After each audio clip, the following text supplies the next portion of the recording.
Welcome to the collection of the wildest and craziest AITA Reddit stories of all time. From wild betrayals to shocking twists, these tales will leave you questioning who is really in the wrong. Let's dive in together. The first story is from alternative_site, 1468. AITA for not wanting my sister at my wedding, after she made it all about herself? I, 28F, am getting married in a few months to my wonderful fiancé Ethan, 30M. We've been together for 6 years, and I'm honestly over the moon about marrying him. We've been planning this wedding for the last year, and it's going to be a pretty intimate gathering with only close friends and family invited. Now, here's where things get complicated. I have a sister, Carly, 26F. Carly has always been a lot. She's outgoing, charismatic, and tends to be the life of the party, but she also has a habit of making everything about herself. I love her, but it's exhausting sometimes. Growing up, I was always the more introverted, quiet one, and I feel like Carly's bigger personality often overshadowed me. She never seemed to realize or care that sometimes I just wanted my own space to shine. Fast forward to last year, when Ethan proposed. I was ecstatic and couldn't wait to share the news with my family.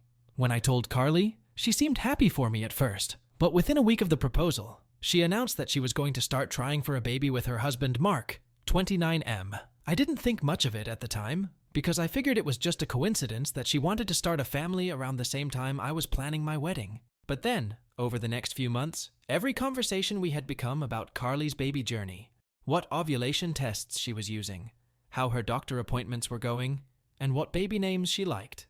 Suddenly, my wedding didn't seem as important in comparison to her potential pregnancy.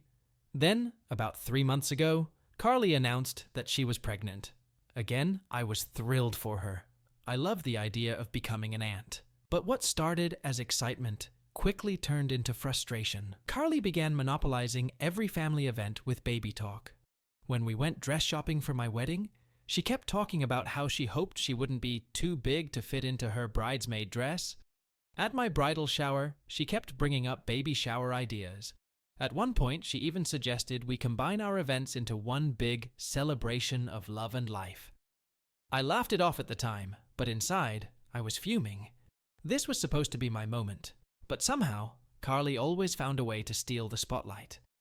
Things reached a boiling point last week when we had a family dinner to finalize some wedding details. Carly, of course, was there, and once again, the conversation shifted to her pregnancy. She started talking about how she and Mark were thinking about having a gender reveal party on the same weekend as my wedding. She said it would be so fun because all the family would already be gathered, and it would be a 2-for-1 event. I couldn't believe what I was hearing. My wedding weekend, which I had spent months planning and saving for, was now being hijacked for Carly's gender reveal. I tried to politely tell her that I didn't think that was a good idea, and that the weekend was supposed to be about celebrating my marriage, not her baby. But she just laughed and said, "Oh, come on, it'll be fun. We'll be celebrating both of us." At that point, I snapped. I told her, in front of the whole family, that I was tired of her making everything about herself, and that my wedding day was supposed to be about me and Ethan, not her and her pregnancy. I said that if she couldn't respect that, she didn't need to come to the wedding at all. Carly started crying, saying I was being selfish and that I was overreacting because I was jealous of her pregnancy. She stormed out of the dinner, and now half my family is mad at me for making Carly feel bad when she's pregnant and emotional. Even my mom called me later to say that I should have handled it differently and that Carly didn't mean any harm. She's just excited about her baby. Ethan is 100% on my side and thinks Carly was being selfish, but I'm starting to second-guess myself. I know pregnancy hormones can make people act differently, and maybe I was too harsh. But at the same time, I feel like Carly has been making my wedding planning process so stressful, and I'm tired of feeling like I always come second to her. So, AITA for not wanting my sister at my wedding after she made it all about herself? Or am I overreacting and being too harsh on her? Update.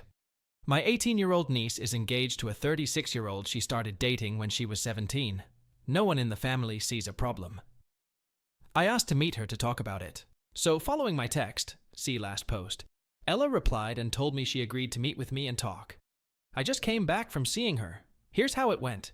She asked me what I wanted to tell her, and I started explaining that I didn't think her relationship was very healthy, and that no older guy should want to date a teenager. I told her that she was an incredible woman, so I wasn't saying it was weird that someone would want to marry her, but that guys my age normally shouldn't even look at a teenager. She wasn't convinced, and said that sometimes it's true, but sometimes it's okay. I asked her how she would feel if I told her that someone born today could be her future partner, and she said it felt really weird. I also asked her if she would consider dating someone younger than 15, and she said no. I could see her starting to realize that Mark maybe didn't have the best intentions. I also asked her if she knew about his previous relationship, and she said vaguely, and just told me the girl's name. I asked her if she knew how old the girl was, and she said she was 21. I also asked her if she knew that their relationships overlapped, and she said that Mark always told her he was single since they met, but she kind of felt like that wasn't true. I told her that since his previous girlfriend was also significantly younger, it seemed like he had a thing for younger girls, which is kind of weird. After discussing that, she told me a bit more about her relationship. She told me she was starting to feel weird about it because of Mark's recent behavior. I asked what she meant, and she said that he had been flirting with a lot of girls, who were all also younger, including some of Ella's friends. When she confronted him, he sorts of gaslit her into thinking it wasn't flirting. He was also making a lot of comments about having children with Ella and how cute it would be to see her raise them. She told me she was absolutely not ready for that and also wanted to go to college and work and not be a... Because of all of that, she was doubting her relationship, and I told her that I understood. She said she was scared of breaking up with him because he had become her whole life recently, and she didn't know what she would do without him. I told her that she was surrounded by people who loved her and would be there for her, and that she was a lot more than just Mark's girlfriend. I said that she knew my opinion on it, but that ultimately the choice was hers, and that I just wanted her to be happy. I also said I would be there for her no matter what. She told me that she will try to break up with him this week, and she'll let me know how it goes. I'll edit this post if I have more info. Also, again, thank you to everyone who gave advice and tried to help us. I really appreciate it. Edit. Okay, so I just want to say, some people in the comments seem to think that this is fake. And you know what? I can understand. And I don't really care. I'm not asking you to believe that my life is real or fake. And it's great that you don't just believe everything you see online. But I just want to say this. There are hundreds of people on here or elsewhere that share similar stories. I'm not really affected by people thinking I'm lying, mainly because I'm not the one in that situation. But some people might be. Some people come on here to share something that might have traumatized them, and the last thing they want is for others to think they're lying. So, if you don't want to believe me, that's fine, but the next time, keep that to yourself. It's fine to not believe something, but you don't have to say it, because it might make other people feel really bad. OP is not an AH for setting boundaries. It is unfair on the part of Carly to overshadow OP's wedding by revealing her child's gender on OP's wedding day. In fact, it is disrespectful and dismissive. OP's sister is behaving entitled and is an AH, so I would rate her 2.5 out of 5 on the AH scale. OP is the victim of her sister's controlling and overwhelming behavior, so I would rate her 0 out of 5 on the AH scale. Let's now jump on to the next story from Fluffbuffer 23. AITA for refusing to take care of my niece after she called me a slur? I, 29M, and my wife, 30F, have 2 kids, 5M, 3M. My wife works a full-time office job, while I work from home with extremely flexible hours. Basically, as long as I meet my deadlines, no one really cares how many hours it took or what time of day I work outside of some Zoom meetings. My sister, 26F, let's call her Barb, and her husband, 30M, let's call him Nick, live nearby and work full-time jobs. They have a daughter, 5F, let's call her Tracy. Because of my comfortable work schedule, when our kids started going to daycare, we basically decided that I'll be dropping off and picking up my niece from daycare alongside my own kids. I didn't really mind, and I thought it was great for my kids to spend time with their cousin. I get along with Tracy as well, and always thought I was her cool uncle. She's a sweet kid and usually well-behaved. So anyway, most days I bring her and my kids back to our house, I make them snacks or dinner, and in the evening, my sister comes to pick them up. A few days ago, the 5-year-old kids were watching Bluey on the TV as I was preparing snacks with my 3-yo, and I suddenly heard yelling. I rushed over to see what's up, and my son was yelling at her that my dad's not a girl. While my niece yells back, he is, he's a that's like a girl. The word is different in my language, but the meaning holds, as is the distinction between using it versus simply addressing a gay person. I'm kind of in shock at first, but I turned off the TV, and I sat her down and began explaining that this is a very bad word, and we shouldn't be calling people that, and that regardless, I'm not a girl, and because this is a bad word, she should apologize to me, because we don't act mean to each other in this family, and if I hear this again, I'm going to talk to her parents, and she's going to get in trouble. She said she won't get in trouble because that's what her dad called me, and he's not in trouble. I was stunned. I told her that regardless of what her dad said, it's a very bad word, and she's not to use it with me or in my presence, and that she should apologize regardless because it hurt my feelings, which she did, because she's a really good kid. We talked some more, and I prodded her about other things her parents said, and from what I gather, getting info out of a 5-year-old being obviously a difficult and unreliable process, Nick, my BIL, told my sister in Tracy's presence that men shouldn't be sitting at home all day and doing childcare, that cooking is a woman's duty, as is cleaning, and really most of the things I do around my house, and that I'm a girl. I interpret this as not really a man, because I do housework, and my wife earns more money than me. I explained to her the best I could that men and women could work from an office or from home, and that my wife or Barb working long hours from the office doesn't make them men, and vice versa. But I didn't dwell on it with her since it's not really her fault.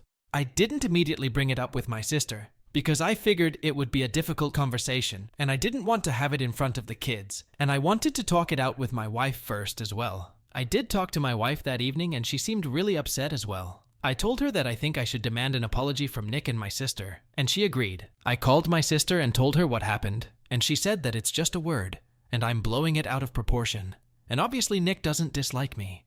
I said I don't care whether he does or doesn't dislike me. He is talking shit about me behind my back, to my niece and to her, and she is apparently very chill about this, rather than standing up for me. She said that was how Nick was, and I should stop being a drama queen. I told her to off, and if that was how she felt, she could pick up her own child from daycare, and hung up. I know it was really short notice and rude, but I really felt like I was being disrespected by people I did so much for over the years, and were my family. My wife said she understood, and that I shouldn't back down until I at least get a proper apology. The next 2 days were a weekend, and there was no daycare. I assumed there would be calls or texts from Barb, but there was nothing. In fact, the suspicious lack of any messages or calls made me think she didn't take my words seriously, and this actually got me even more angry. The calls did come when it was time to pick up Tracy for daycare, and I, obviously, didn't come. I dropped my own kids off and didn't even answer for a while. I know it was petty, but I was stewing for 2 days and figured letting Barb stew for a few hours seemed really appropriate and felt really good. Around noon when she called again, I did pick up. I was going to smugly tell her that I was ready for my apology, and we would put it behind us, but I didn't get to. Instead, she went off on me about how I was irresponsible, and I flaked, and she was so late for work because of me, to which I just said, "I told you I wasn't going to pick her up. You had 2 days to make arrangements." And she kept yelling at me, so I hung up again. She kept calling and sending me texts about picking Tracy up from daycare, to which I said I will not be, then stopped replying. When I came to pick my kids up, Tracy was expecting me to take her as well, and I didn't, which was very rough, on me and her both. Like, I know it's not her fault and she's 5, and she suddenly doesn't get to go over to our place and play and have snacks. But at the same time, I didn't want to just let this thing go. I felt like I deserved an apology, and still do, so I explained that me and her mom were fighting, but I'll pick her up again when we work it out. She obviously didn't take it well, because she's 5. But I apologized, took my kids and left. Well, a bit later, I got a call from my mom. Barb roped her into picking up Tracy, but my mom is disabled, so she was having a really hard time with Tracy, and asked me why I was being mean to Barb. I told her everything, expecting her to take my side, but instead, she also pulled a "you know how Nick is," To which I replied that the more I realize how Nick is, the less I like it, and if he thinks all this shit in general, and about me specifically, I sure as isn't going to be doing free labor for him. She said I was blowing this all out of proportion, and I told her I wasn't the one doing it, because all I asked for was a apology, and everyone else seemed to prefer all of this shit to just giving it to me, to which she said I should just be the bigger man and not let it get to me, to which I said I was done, and to have fun with Tracy. That evening, I got a call from Nick himself, which I was hesitant about, but chose to answer on the off chance that I was actually about to get that apology. Nope. Apparently, my behavior is causing Barb great distress, and we're family, and how can I do this to my own sister? I told him that since we're family, how can he talk shit about me to his kid, which I take care of daily? And he said he was only joking, and it was all in good fun. I told him it was neither good nor fun for me, and I want my apology. He blew up on me, telling me I was a and couldn't take a joke, and called me a hysterical little girl. I told him to off and that I was done with him and hung up. This led to a bunch of calls from Barb and my mom, which I didn't answer. Barb texted me that it wasn't fair for Tracy to pay the price for me being petty, and I told her that it wasn't fair for Tracy to pay the price of her parents being ungrateful pieces of shit, to which she just yelled at me a bunch about how she was going to lose her job, and I was being cruel to her and to mom. I told her I was done, and unless her next message was an apology, I will be blocking her number, and it wasn't, so now I blocked her. Past few days, my mom's been picking up Tracy, and it's been really rough seeing her in daycare and explaining that grandma's going to pick her up, which she hates, and tells me she isn't having fun with grandma and wants to come over to our place, and it's breaking my heart. But at the same time, I never got a single apology from anyone but the 5-yo, and I feel like letting this go would just be telling my family that it's okay to ignore my boundaries. But at the same time, I do love my niece, and I don't want to traumatize her or have her resent me. She is a good kid, and none of it is her fault. AITA. Edit. Holy shit, you guys. Post barely been up 4 hours, and I am already so grateful for all your support and advice. The angle of Nick actually wanting Barb to quit her job is not one I considered, but now I think it might actually have merit, and it makes me very worried for her. At the same time, I can't really do much until she at least acknowledges that that's just how Nick is, so stop overreacting isn't going to fly with me. I also assume it's only a matter of time until my mom is no longer an option. She's already having a hard time, so I hope I get a chance to talk to her about it. Ideally because she sees my point of view, but I'll settle for because she's desperate. I don't know what sort of childcare they'll be able to afford. They took out a large mortgage on a house they can barely afford. I will also make certain to stress upon Tracy that I love her, and none of this is her fault. Thank you all. OP is not an AH for standing up for himself. He has been helping his brother and his family, but in return, his brother, instead of being grateful, insulted him. OP's demand that his brother must apologize to him is completely justified, and his decision to not help with his niece until his brother apologizes is completely justified. As for scores, I would rate OP 0 out of 5 on the AH scale. On the other hand, OP's brother is an AH for refusing to apologize and disrespecting his brother in the first place. So, I would rate OP's brother 3.5 out of 5 on the AH scale. Let's now move on to the last story from Throwaway Wife Conspire.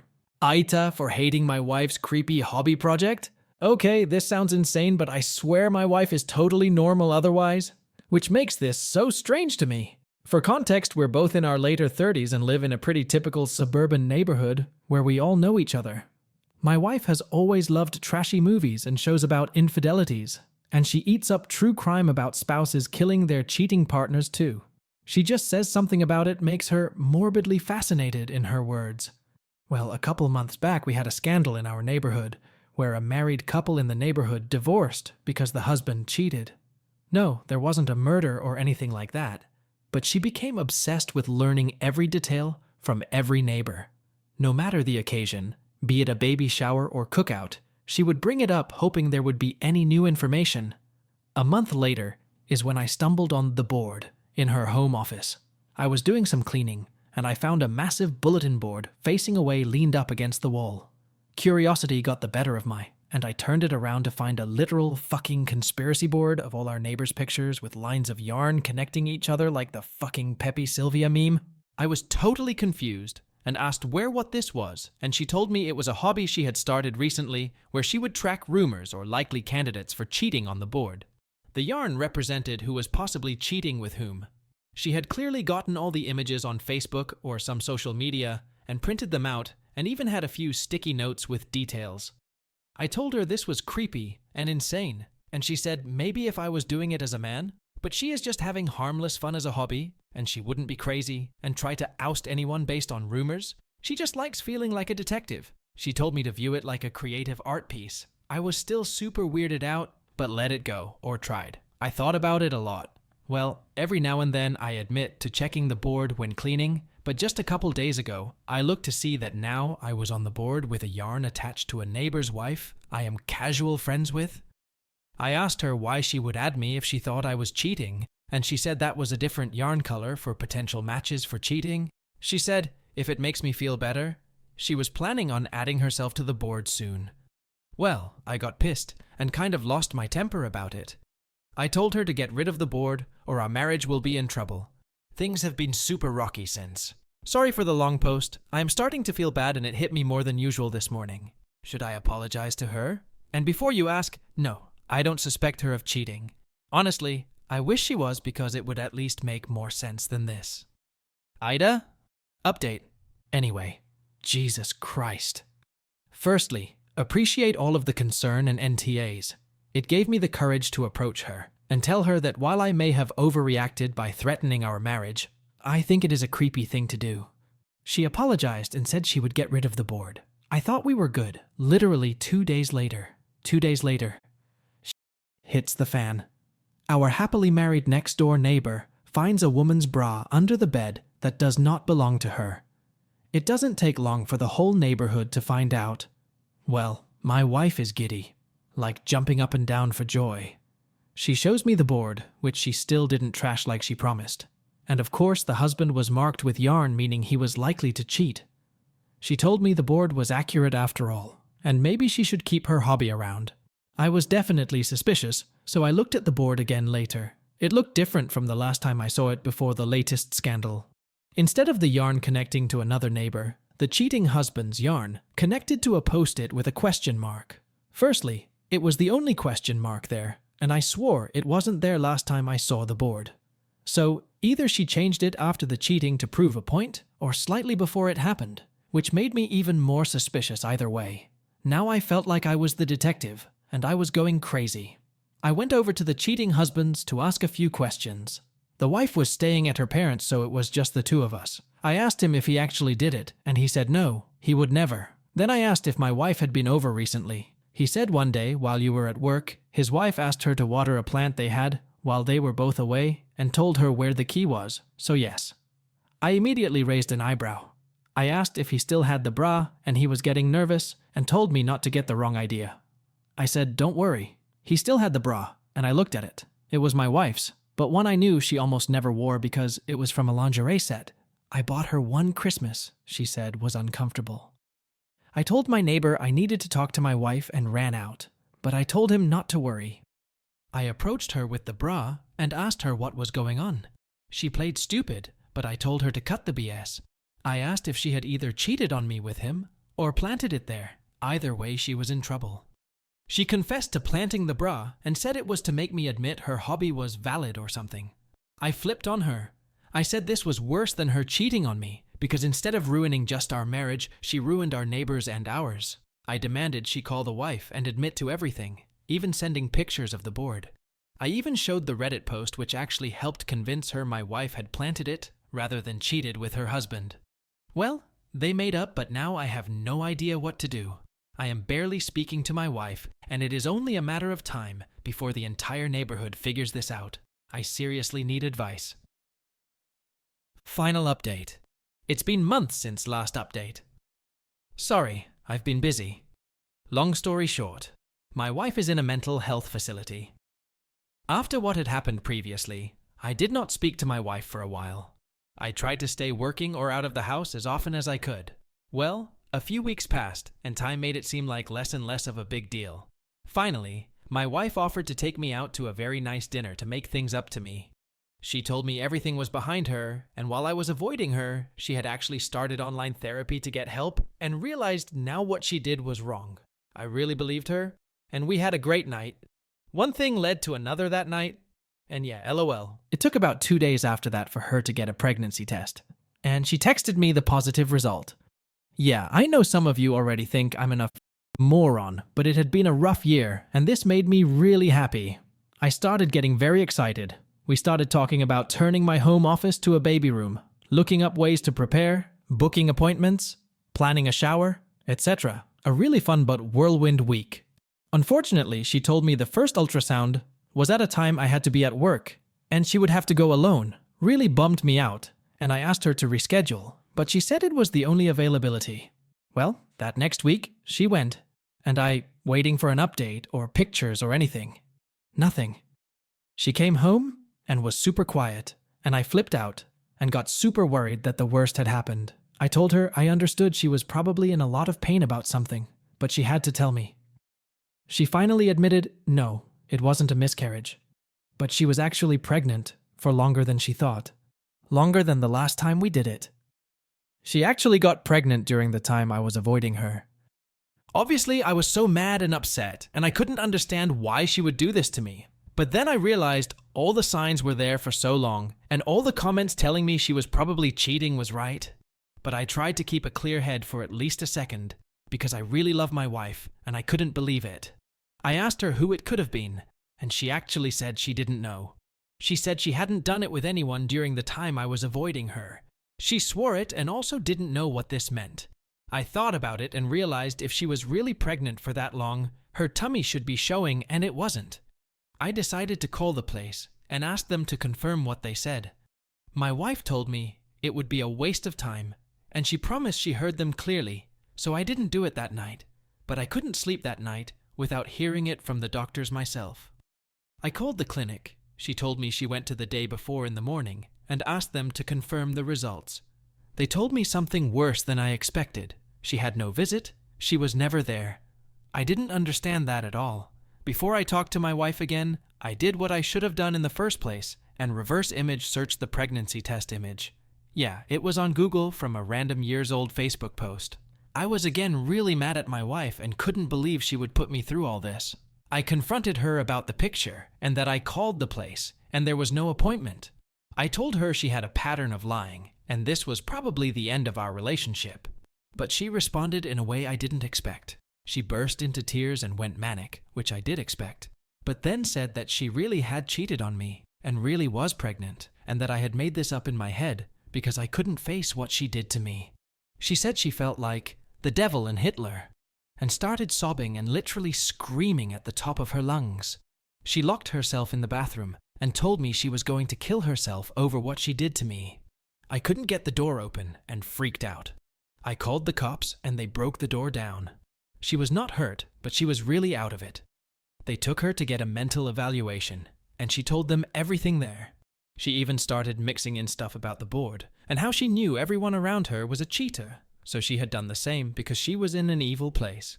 She promised them she was pregnant, but she didn't know who the father was. They tested her while in custody, and no pregnancy at all.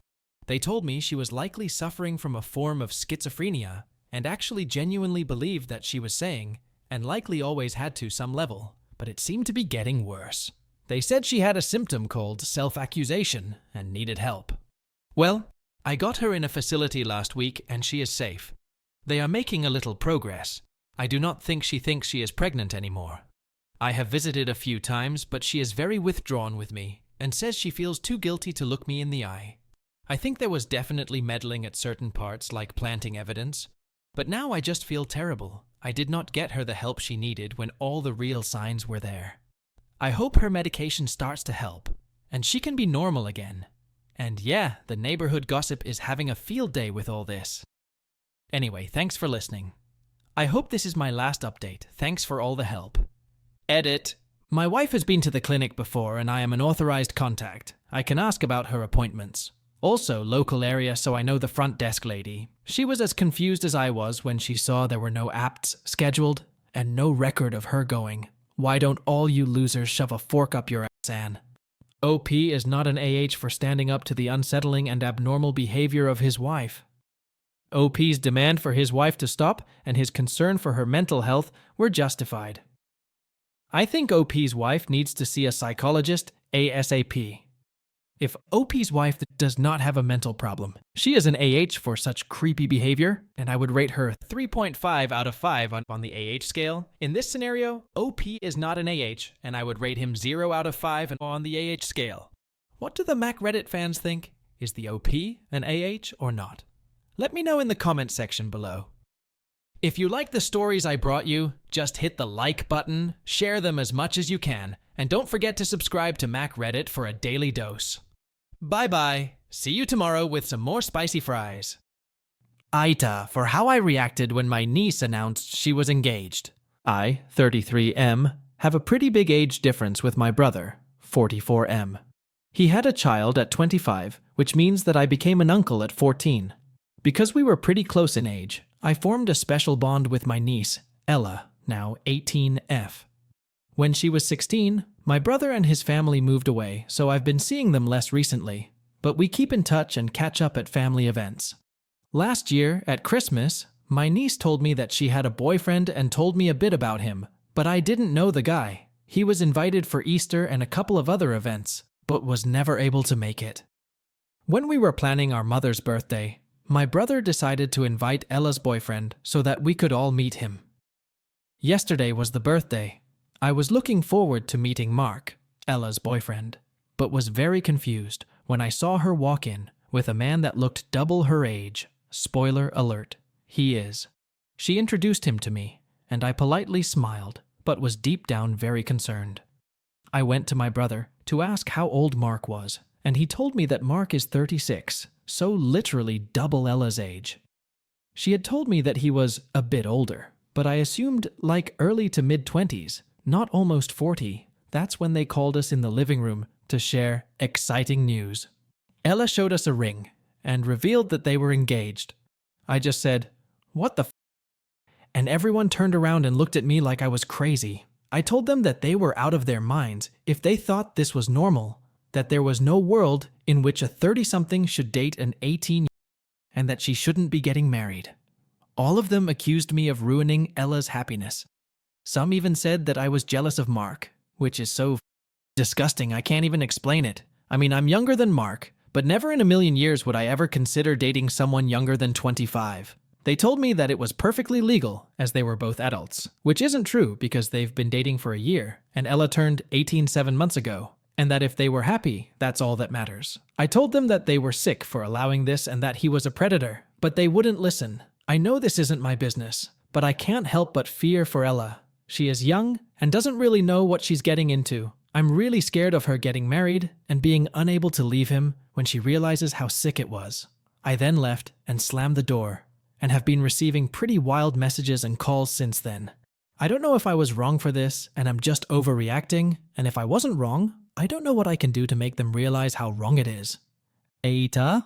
Update 1. If you didn't see my previous post, here's a TLDR. My niece is 18 and getting married with a man who's 36. They started dating when she was 17. When she announced she was engaged, I said that it was wrong that he was so much older than her, but everyone else found it okay. So, I've taken the past 24H to really reflect on all of this. I tried to take in most of the advice in the comments, and here's what I have decided. I don't think that me telling her and everyone that the relationship is weird was wrong. I do, however, think that I did it wrong, and it was pretty harsh because it was in the heat of the moment. But I still find this very creepy, and don't think she should get married. What I've decided to do is apologize to her. I sent her a text saying I was sorry for my outburst and that I should have thought it through beforehand. I told her that I never wanted to make her feel like I didn't want her to be happy, and that I loved her very much and had her best interests in mind. Ask her if we could talk about this. I asked if she would be okay and free to hang out and maybe get coffee this week to talk about all of this with a clear head. I really want to try and get her to see why it's weird, and that maybe marrying him is not a great choice. Explain myself to my brother. I sent him a text saying that I was sorry for the way I said it, but that I still thought that it needed to be said. I explained to him why I think Mark is a predator, and this relationship could have a very negative and damaging impact on Ella. I'm still waiting on their replies. I'll update when they reply, or when I see Ella, if she accepts, depending on how long it would take. In the meantime, I really want to thank everyone who gave me advice and was constructive and really tried to help my niece out of this situation. I also send my best to all of the people in the comments sharing similar stories when they were the teenager getting groomed. I'm so sorry this happened to you, and I really hope you're doing better now.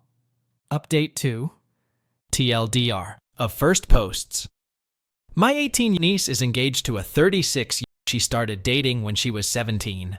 No one in the family sees a problem. I asked to meet her to talk about it. So following my text, see last post, Ella replied and told me she agreed to meet with me and talk. I just came back from seeing her. Here's how it went. She asked me what I wanted to tell her, and I started explaining that I didn't think her relationship was very healthy, and that no older guy should want to date a teenager. I told her that she was an incredible woman, so I wasn't saying it was weird that someone would want to marry her, but that guys my age normally shouldn't even look at a teenager. She wasn't convinced and said that sometimes it's true, but sometimes it's okay. I asked her how she would feel if I told her that someone born today could be her future partner, and she said it felt really weird. I also asked her if she would consider dating someone younger than 15, and she said no. I could see her starting to realize that Mark maybe didn't have the best intentions. I also asked her if she knew about his previous relationship, and she said vaguely, and just told me the girl's name. I asked her if she knew how old the girl was, and she said she was 21. I also asked her if she knew that their relationships overlapped, and she said that Mark always told her he was single since they met, but she kind of felt like that wasn't true. I told her that since his previous girlfriend was also significantly younger, it seemed like he had a thing for younger girls, which is kind of weird. After discussing that, she told me a bit more about her relationship. She told me she was starting to feel weird about it because of Mark's recent behavior. I asked what she meant, and she said that he had been flirting with a lot of girls who were all also younger, including some of Ella's friends. When she confronted him, he sorts of gaslit her into thinking it wasn't flirting.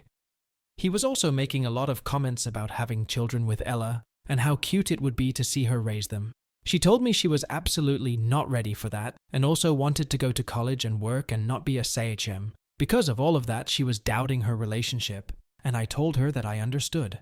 She said she was scared of breaking up with him because he had become her whole life recently, and she didn't know what she would do without him. I told her that she was surrounded by people who loved her and would be there for her, and that she was a lot more than just Mark's girlfriend. I said that she knew my opinion on it, but that ultimately the choice was hers, and that I just wanted her to be happy. I also said I would be there for her no matter what.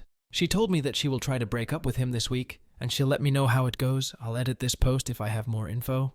Also, again, thank you to everyone who gave advice and tried to help us. I really appreciate it. Edit. Okay, so I just want to say, some people in the comments seem to think that this is fake, and you know what? I can understand. And I don't really care. I'm not asking you to believe that my life is real or fake. And it's great that you don't just believe everything you see online. But I just want to say this. There are hundreds of people on here or elsewhere that share similar stories. I'm not really affected by people thinking I'm lying, mainly because I'm not the one in that situation. But some people might be. Some people come on here to share something that might have traumatized them, and the last thing they want is for others to think they're lying. So, if you don't want to believe me, that's fine, but the next time, keep that to yourself. It's fine to not believe something, but you don't have to say it, because it might make other people feel really bad. Comments where OP replied, "No, basically I was telling her that it was weird for him to date her, and she was telling me that she understood that older men dating younger girls can be creepy as a whole, but sometimes it's just because they're in love." Then I talked for a while about how men our age normally perceives 18 as literal children, so they don't go after them unless they're actually okay with dating children. And when I asked her that question, it really hit her, and she admitted that maybe it was actually weird. And then she talked about all the red flags, but it was kind of unrelated. I think it's the addition of both of these things that made her really come to the realization that the relationship was a bit weird. But what I didn't say in the post is, this took a really long time. We talked for over 3 hours, and what I posted is just a really big summary of all we said. I just tried to keep it short, but it wasn't as quick as it seems to be. To explain this in more details, I went through the guy's socials with my friends a few days ago because we thought there might be other weird things going on, and we ended up finding info about his previous relationship, the one right before Ella. So, Ella told me at Christmas, so December 24th, that they had been dating for a few months. But when we searched his Facebook, we saw a post wishing happy birthday to a girl who he called his baby on December 12th. And this girl appeared in other posts where they were kissing, or he was calling her pet names, so we assumed she was his GF, which Ella confirmed afterwards. And this girl also looked very young. He at one point wrote something about her and said, "As soon as you're done with college," so we knew she was in college. And she looked between 20 and 25. And Ella then confirmed that she was 21. But yeah, basically it seemed like he was still with his ex while dating Ella, so I asked her if she knew about that. I also didn't think she would understand, but I think the many red flags she has been seeing in Mark recently contributed to that a lot. Were you ever loved if you think looking out for your younger relative makes you creepy? Didn't you have family members that were there for you growing up? Yeah, my friends and I are currently going through his socials. We've done Facebook already and found his last ex was around 20 to 24, and their relationship overlapped with his relationship with my niece. We've also made multiple fake accounts on dating apps, as 18 to 22-year-old, to see if he has a profile on there, and if so, if he would also go for a younger girl. OP is not an AH here, because his reaction was genuine given the age gap between his niece and her boyfriend, as well as her boyfriend's predatory history and red flags in their relationship. OP is not an AH because his reaction was immediately justified by his niece. So I would rate OP 0 out of 5 on the AH scale. In this scenario, the real AH is OP's niece's BF for being a predator. So I would give him 3.5 out of 5 scores on the AH scale. Delicious Leader 7639. AITA for bringing up just how much I actually do for our household to my wife. My wife, 41F, and I, 42M, have been married for 15 years. I apparently surprised her by being capable of doing household chores and tasks, which I didn't think much of. My mum always asked me to help out with chores when I was a kid, so I didn't think it was beneath me or anything. I do think I inherited her need to clean excessively, like it's so bad that I can't eat until a mess is dealt with. My mom is an amazing cook, my aunt was a literal chef at a fancy hotel, and my dad loved having barbecues. It was pretty natural to learn from them and pick up a thing or two. The only thing I didn't pick up was how to make a decent cup of tea or coffee. I'm genuinely awful at it. It got to a point where I was handling most of the household chores and taking care of cooking, which I prefer anyways, since she comes home exhausted. I've been asking our children, 11F and 9M, to do some minor tasks around the house and hopefully teach them this sort of thing too. She has a group of friends who hang out regularly. This time it was her turn to host the group at her home. I offered to take our children out for the day, and it was all set. Before we left, I had to finish up some things for work. The office space is practically on top of our living room, so I could hear what they were talking about the entire time. One of the friends asked how she always kept our house so spotless, and my wife just bragged about how she was responsible for it all. Then, they all started talking about their gripes with their marriages.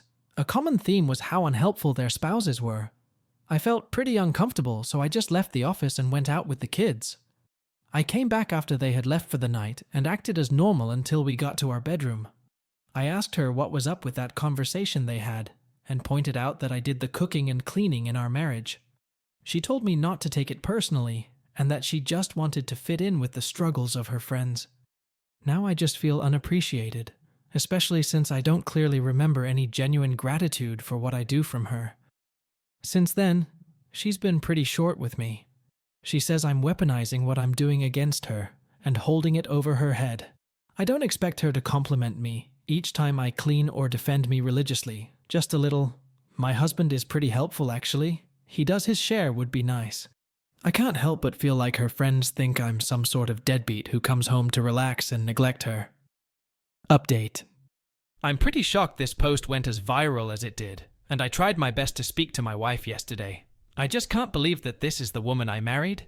I tried speaking with her, telling her that what she did wasn't that big of a deal, but was still not a nice thing to do. She didn't like me bringing it up again and just told me to suck it up and stop bitching about one mistake. She apologized, but in a tone that just sounded like she was just tired of dealing with this. I noticed her getting very heated and on the verge of starting an argument, so I backed off and switched to a different topic. I asked if we could adjust our duties at home to be fairer for both of us, since most of our management fell to me. I mean, pretty much 90% of things like cooking and cleaning, including planning for our date nights or vacations for our family, rely on me. I do think it's an issue that she gets to come home and just tell me that she's tired. Then she got up in my face, telling me I had no right to lecture her about chore duties when I'm practically at home most of the time. She completely refused to hear me out and basically told me that what we have works best for our situation. She threw me in my face that she was the moneymaker and that balanced everything out in the end. Even this morning, she was pretty annoyed with me, coming downstairs in a bad mood. I'm very sure our kids noticed it too, but I drove them to school after they got ready. When I got back, I noticed that my wife left her packed lunch on our kitchen counter. So now I'm sitting here, just feeling like the woman I've known for 15 years hates me. I guess I'll have to push this issue properly even if she gets angry. She's been ignoring my texts and attempts to call her. I can't just let her act like this, especially in front of our children. Update 2. I think I'm just done at this point. I did something I never did before and went into her phone while she slept.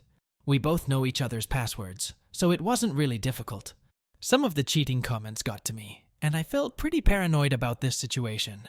Instead, I found a group chat with some of her work friends, different from the other friends she had over. It was just nonstop mockery of me and some of the stuff I did for her.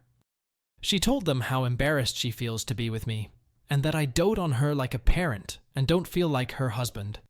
The lunches I pack for her are humiliating because I add sweets and other treats I know she likes. Some of her coworkers teased her about the snacks I have in for her, and she admitted to just throwing them out at work. She doesn't have any issue eating them at home, but at work, she throws out my baking. She had some choice words to say about me in her chat, some of which I don't have the courage to type out here. One of her meme pictures was of me on my knees scrubbing a bathroom tile, edited to have some sort of dress on like I was some sort of housewife from the 1960s or something. I just closed her phone and left. I confronted her about the chat and the contents of it, which got her panicking. I focused on our kids this morning and left her to her own devices. It's not like she would have appreciated a kid's lunch anyways. Now she's texting me like crazy at the office, but I think I lost all respect for her and what she's become. Not only does she find me overbearing and embarrassing as a husband, but then I find out she mocks me to her friends and exposes some sensitive relationship issues to her group chat. This will probably be the last update, since I don't think she can come back from this. We'd just celebrated our 15th anniversary last month too. I feel like a loser now after seeing what my wife actually thinks of me. Update 3. I know I'm going to get some hate for my decision at the end of this all, but I gave my wife one more chance. She gave me a real apology for her actions and how she treated me about 2 weeks ago. In her own words, she let her friends' comments at work and her best friends affect her too much. My wife wanted to feel included in the groups by playing both sides, one that has a useless husband and one that has a clingy husband. She's not using them as an excuse and did take full responsibility for how poorly she treated me, which is a plus. She suggested some sort of marriage counseling for us and insisted on doing the planning herself to show me she's dead serious on wanting to make this work. She's copied me in her communications with a counselor, but it'll still be a while before our first appointment. She stepped up in the home too, doing more tasks without me asking. The compliments I used to get have also made a return, so I do feel a little more appreciated. My wife promised me that she wouldn't lie to her friend group anymore and give me the credit I deserve. The work friends I don't know about, their opinions on me will forever be as they are, even though she talked to them. Part of this feels disingenuous, since it took us getting into a bad spot for this to happen. Maybe it's just resentment talking. I just hope this works out for our sake and the kids. And no, she has not been cheating or had some guy in her ear telling her things. A lot of DMs are asking about that. Comments where OP has replied, I only have a problem with the work friends, but there's not much I can do. It's not like she can stop communicating with her coworkers or quit her job. We both work. She makes about 100K a year, while I make around 70K. She earns more, but she's definitely not the only income in our household. What makes my job great is that my boss lets me have a lot of flexibility, so I can work from home and take care of the house and kids as long as I give him a heads up. I don't think she could do it, purely because of her job. I've got a lot of flexibility and leeway with my boss. He knows I'm trustworthy. So, he allows me to work from home as long as I give him a head up beforehand. That allows me to do whatever I need to do at home or handle our children. She doesn't have that benefit, and genuinely comes home about 6 to 7 p.m. exhausted. OP is not an AH for standing up to his wife, who belittled his role in handling most household duties. OP has been supportive, and his wife's dismissive behavior is not justified in any way. She behaves entitled and ungrateful.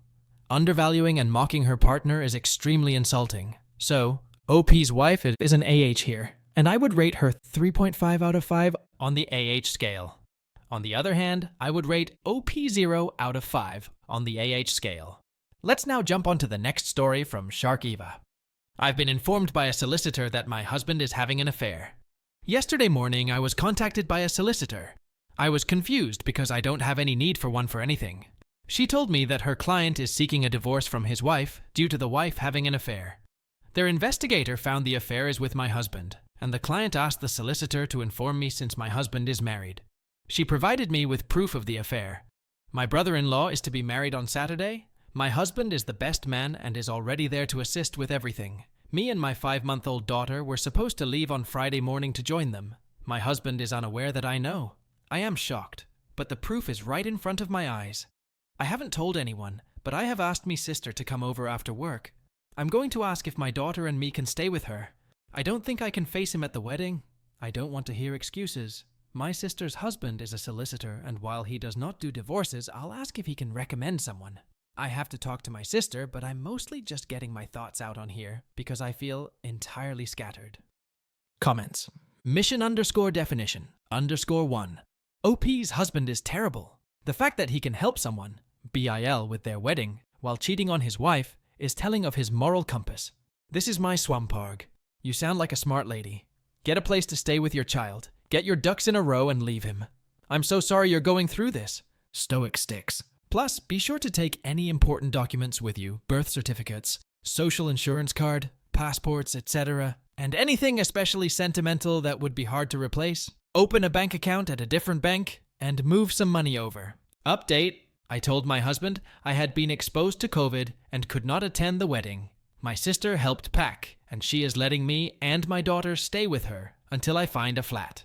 Someone I work with has a family member who has one up that I can afford that's available in January.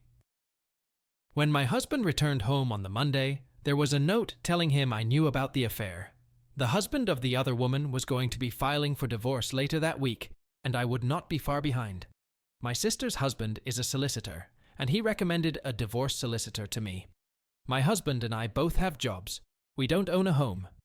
At the advice of my solicitor, I opened a new bank account for myself, but I did not touch any of our joint accounts. I'm not stopping my husband from seeing our daughter, and my solicitor said the law will favor sharing of custody. Unless it is about our daughter, I told my husband to have his solicitor talk to mine. I won't discuss anything else with him. Once we have been separated for 2 years, we can get a divorce. My solicitor said there is no way to shorten the time requirement. Thank you everyone who showed me kindness. Edit.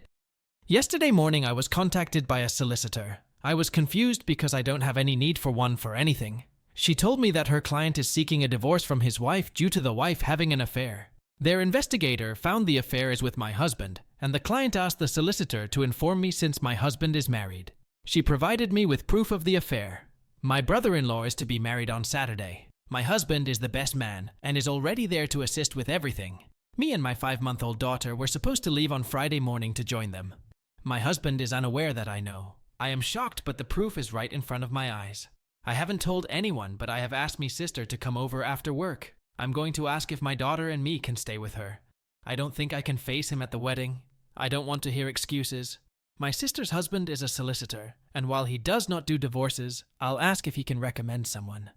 I have to talk to my sister, but I'm mostly just getting my thoughts out on here because I feel entirely scattered. Comments. Linny Pixie. I can't imagine being legally tied to your ex for 2 years. Emily the Duck.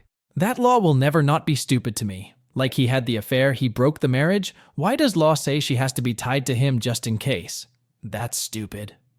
Medium_classroom 2600. Which country hangs divorce for 2 years? Dang, this country should change their law. OP, Ireland. Divorce was not made legal in Ireland until 25 years ago. Before that, divorces were not allowed at all. Until 2019, a couple had to be separated for 4 years, not the 2 years it is now. Medium_classroom 2600. Don't you have any strict law for punishing cheaters? OP. Divorce is no fault. It also would not make a difference anyways, as we aren't wealthy, don't own a home or any significant assets, and are both employed. Update 2. Background. My first 2 posts may be found in my post history, however, in summary. My husband had an affair. The other woman was also married. Her husband's solicitor informed me about the affair. I found out right before my husband's brother was to get married. I told everyone I was ill and stayed home. I moved in with my sister while my husband was away at the wedding. Our daughter was 5 months old when I found out about the affair. The update is that I am now divorced. I live in Ireland. It is a requirement that couples live apart for 2 years before they can be divorced. There are no exceptions under the law to this. It used to be 4 years, and up until 1998, divorce was not legal in Ireland at all. My daughter and I lived with my sister for almost 3 months before I moved us into our own flat. My husband and I did not own any property, and I legally had no authority to ask him to leave the flat we had while we were married. So I left instead.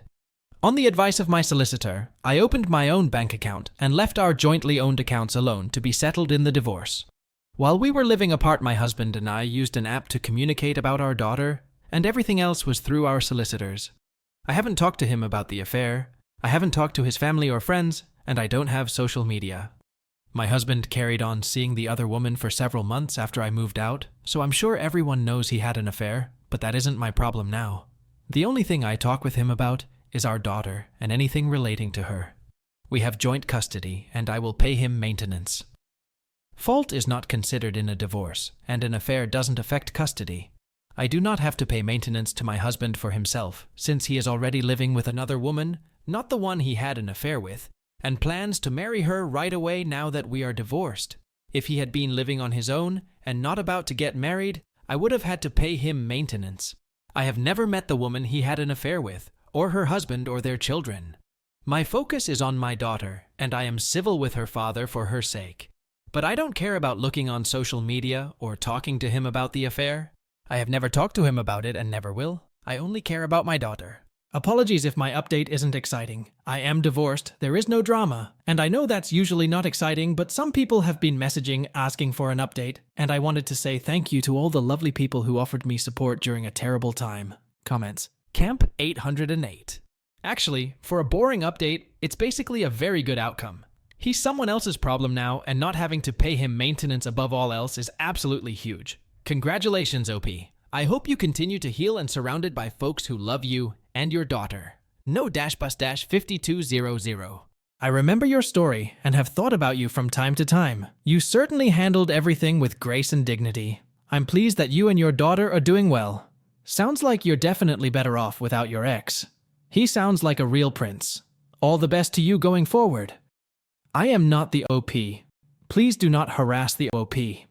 This is the best decision OP made after finding her husband was cheating. She is not an AH, gets 0 out of 5 on the AH scale. OP's husband is an AH, the bigger one, so I would rate him 4 out of 5 on the AH scale.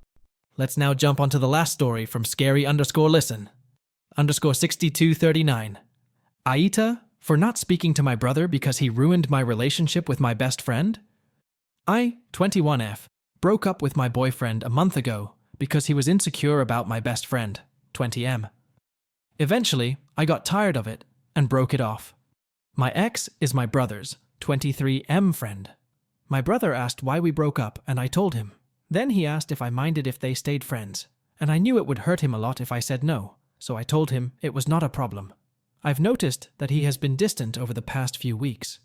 Last week, while I was talking to him and our older sister, 25, he seemed to be in his world, preoccupied with his phone. At one point, He made up an excuse about needing to do something in his room, which I realized was a lie. I followed him to his room and confronted him about his distance from me. I expressed my feelings, telling him it hurt that he was keeping his distance. I asked if he was angry with me for breaking up with his friend. He replied that he wasn't angry, that it was our lives, and he didn't care about the situation. He mentioned that he couldn't listen to me complain about my relationships when we both knew the real problem, and he wasn't interested in discussing it while I was in denial. I finally understand what he means. I broke up with my last 2 boyfriends because both had issues with how close I was to my best friend. I have known my best friend since we were 6 years old, and we have always been just friends. I have explained this to my past 2 partners, but they both had problems with our friendship. We had a big fight and didn't speak much for the next few days. I tried to talk to him a couple of times, but every time he kept repeating it and told me that I couldn't understand as I wasn't a man. Eventually, I had enough and told him that I expected better from him, that his way of thinking was and that men and women could just be friends. He told me that if I was so sure, why don't I text him and tell him that I felt lonely and to come over for some Netflix and chill? He reached inside his pocket and took out his keys, and he told me that if he said no, I could have the car. I refused at first, but I couldn't handle the smug smile he had on his face and decided to do it, as I was sure my friend would reject me anyway. So I texted my friend, and to my surprise, he said he would be right over. My brother saw the text and was being his annoying know-it-all self, laughing the whole time. I panicked and told my friend I was tired, and then the next day, I texted him that it was better if we stayed friends. He said he had had feelings for me for a long time, and that he couldn't keep it to himself anymore. He wanted us to try now that my boyfriend was out of the picture, but I only see him as a friend.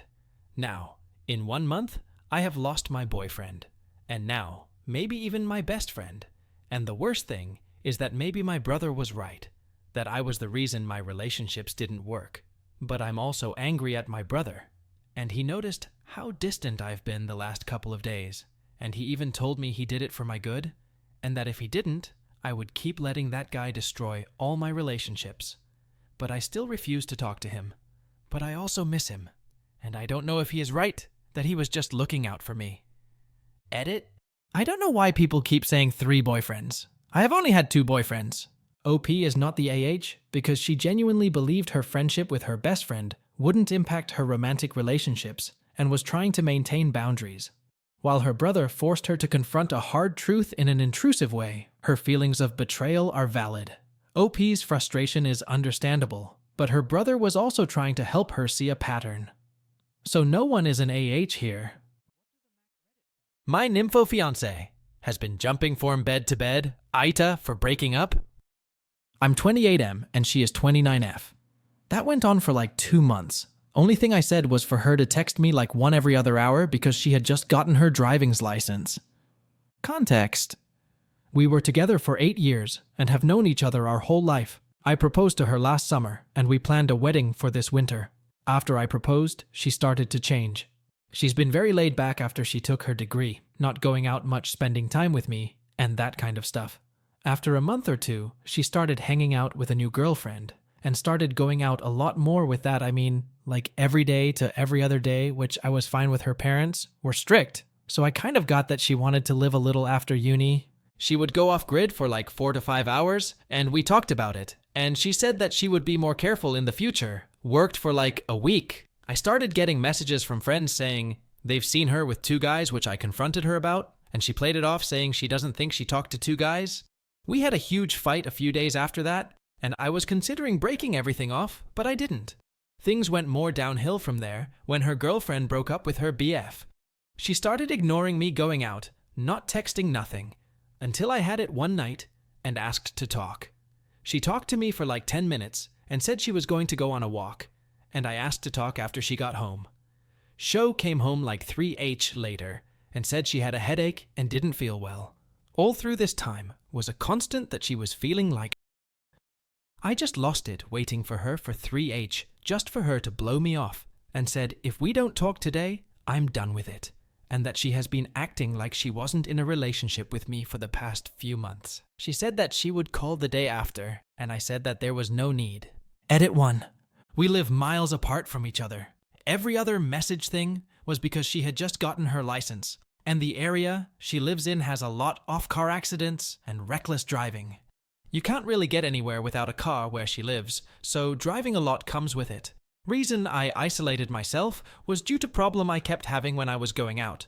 Because she would get jealous, and that lead to fights, I just rather give up going out than having to strain the relationship we had. Edit 2. We were together for 7 years, and I purposed last year due to us both wanting to complete our degree. I did so 1 year later due to being younger. Part 2. So the last post was everything up until before this summer. I was fairly isolated after the breakup. We had contact like 2 times last time, was when she wanted to give me back the ring I proposed with. I didn't want it, and after that, she blocked me on socials after she told me to block her, and I refused. Seemed childish to me at the time. I got a new job shortly after we broke up and focused only on that, and just trying to make me feel better. In about 4 months, I lost 25 kilograms while going to the gym and running while eating really healthy. My getaway was working out because I didn't have to think about everything. A friend told me she had put up a pic on Insta with another guy just after 2 weeks after our breakup. Heard about this like 2 months after. I ignored it, just trying to work through my own shit, TBH. So, in the summer, I went on vacation to my summer home. She's also from the same place as me, so chances are I would run into her. But I did not really care at that point. 4 months had passed, and I just wanted to meet some old friends and have a good time after all the shit that I went through. Was there for 4 weeks. After the second week, I met her in passing. I pretended that I didn't even see her and went about my day. About 3 weeks in, my mom told me to drop something off at one of her friends. I met the girl that was hanging out with my ex, and we started talking. She told me that she had gotten together with her BF and asked if I wanted to grab a coffee with them. I wasn't sure, but I agreed. A few days later, we made plans and met up. I've spent time with them last summer. I thought they were really nice people. After a while, the theme about my ex came up, and I couldn't believe what I heard. Apparently, she had been going out with the guy for like 6 months while we were engaged and was hiding it. The guy works at the same company as her. Found out a bunch of lies that she told me, like that she was hanging out with her friend, but in truth, she was with him in his house, and some more crazy things that just made me feel disgusted. I'll spare you the details. At that point, I was just broken and couldn't imagine that the person I had loved was the same person that we were talking about. Found out that before me, she had switched BF with another friend when she was younger because they thought that it would be fun. Just some off the small things I found out, but hey, life goes on, and I was getting better slowly. I made the most of my trip and spent it by the sea and meeting up with friends that I had neglected over the years due to our relationship. I get back home after the best vacation I've had in years. About 2 weeks after I came home, she unblocked me and wrote that I was a horrible person and that I was spreading lies about her and how everything after the breakup was my fault. She asked what I've told my parents, due to our families being close, I'm guessing, and a lot more off insults, and to never mention her name ever again. I was dumbfounded and showed the MSG to my sister when she asked me why I was so pale. I sat there for a while considering to write something back and asked my sister for advice, and she said just to block her and move on with my life, and so I did. A while has passed now, and I feel better than ever with both work and my health.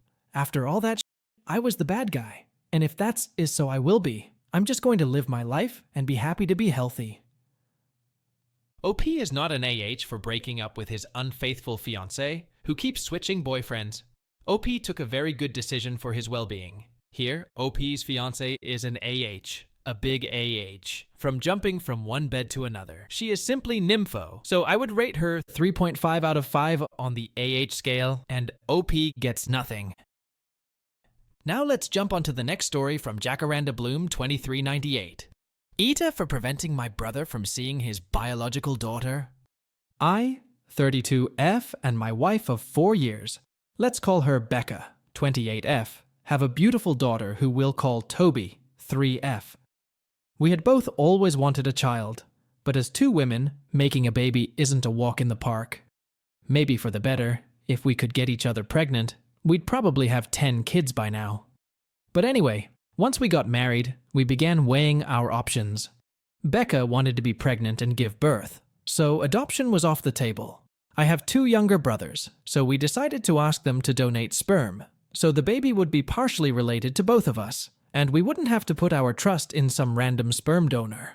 My middle brother stated he was uncomfortable with the idea. I come from a moderately conservative Argentinian family, and he definitely leans more conservative than me and my youngest brother. But my youngest brother, we'll call him Chris, 25M, agreed to help us on our mission. We considered IVF, but wanted to avoid spending all that money, so we decided to just buy an at-home insemination kit and do it the natural way, so to speak. Becca and I stayed with Chris and his GF for a week, and basically handed a jar for him to do his business in, which we would then obviously use for procreation purposes.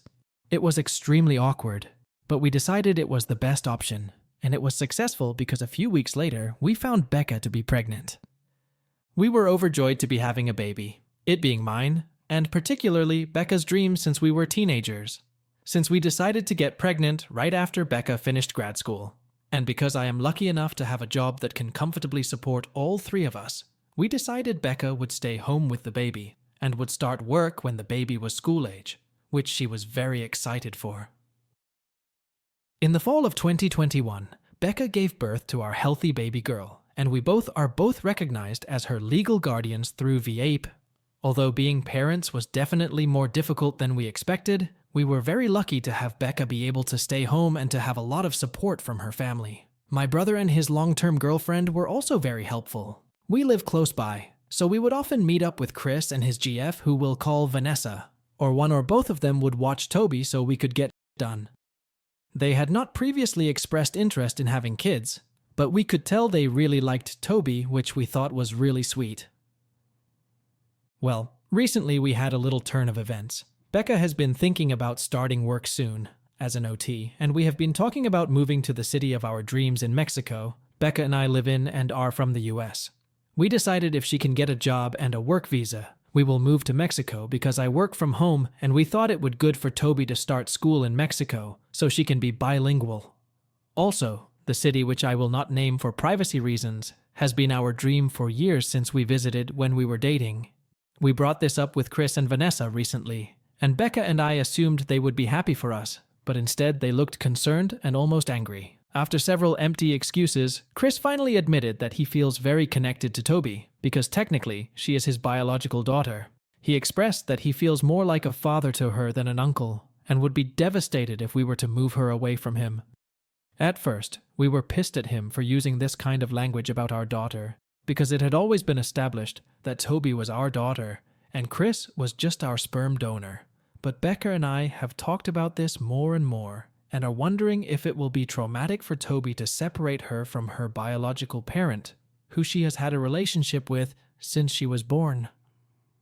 Toby does love her Uncle Chris and Aunt Vanessa, but she understands that me and Becca are her real parents, and has not really expressed that she misses Uncle Chris when she does not see him for a while.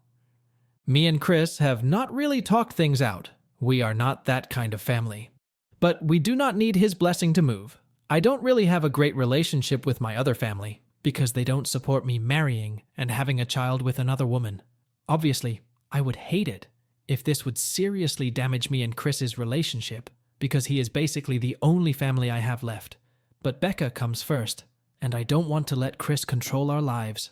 I also don't want to damage my daughter's primal wound, but I also want our family to belong to us in a sense and not have to be tied to my brother or anyone else. So, AITA? OP is not an AH here because legally OP and her partner are parents to child, and they have every right to take their daughter wherever they want. OP's brother is being an AH for backing off from the agreement, so I would rate OP's brother 2.5 out of 5 on the AH scale, and OP gets a 0. Let's now jump onto the next story from no_pi3661. AITA for wanting to tell my friend he might have been cheated on. A friend of mine, let's call him Jack, 29M, has been with his girlfriend, Sharon, 29F, for around 5 years. At the start of their relationship, Sharon cheated on Jack and came clean. They broke up, but after a few months they patched things up.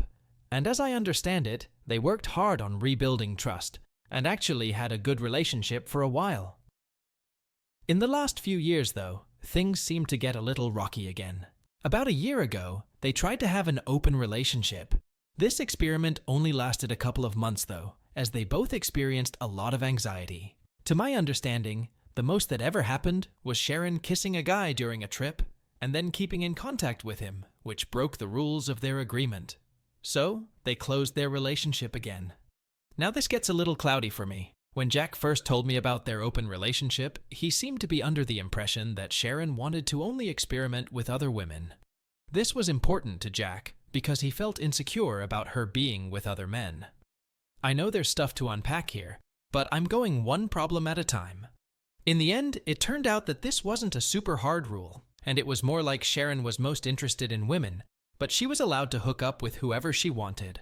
Although I'm worried that this was kind of a manipulation because Jack really believed she could only be with women. After that, the relationship seemed very fragile. They fought a lot, and the fights kept getting worse and worse. Many friends, myself included, started to feel like things were particularly bad for Jack, although to be fair, I only ever got his side of the story. Regardless, I voiced my concerns to Jack, as did many others, often urging him to end the relationship. Jack has been getting more and more defensive about it. He often stated that he doesn't need us to tell him what to do, he only wants to be listened to. But for a few of us, it's very hard to listen to the increasingly stressful situations that they are going through. This has led to Jack putting some distance with a lot of us. He doesn't really tell me much about his relationship anymore, but I often hear from other people that things aren't getting better. Here's where it starts to get really messy. I have two other friends, who are a couple. Let's call them Ryan and Liz. They were very close friends with Jack and Sharon, although Ryan was closer to Jack, and Liz was closer to Sharon. At some point, Ryan voiced his concerns to Jack about the relationship being very unhealthy, and for a while there, Jack just stopped talking to the both of them. After a few weeks though, they kind of patched things up, under the condition that Ryan would keep his thoughts about Jack's relationship to himself. After this, Ryan came to me and asked me for advice. It turns out that during that trip, Sharon had done much more than kiss a guy. She had sex with him. Months after that, she confessed this to Liz and also said that she would never tell Jack. Liz told Ryan, who didn't know whether or not to tell Jack. So, he told me, asking for advice.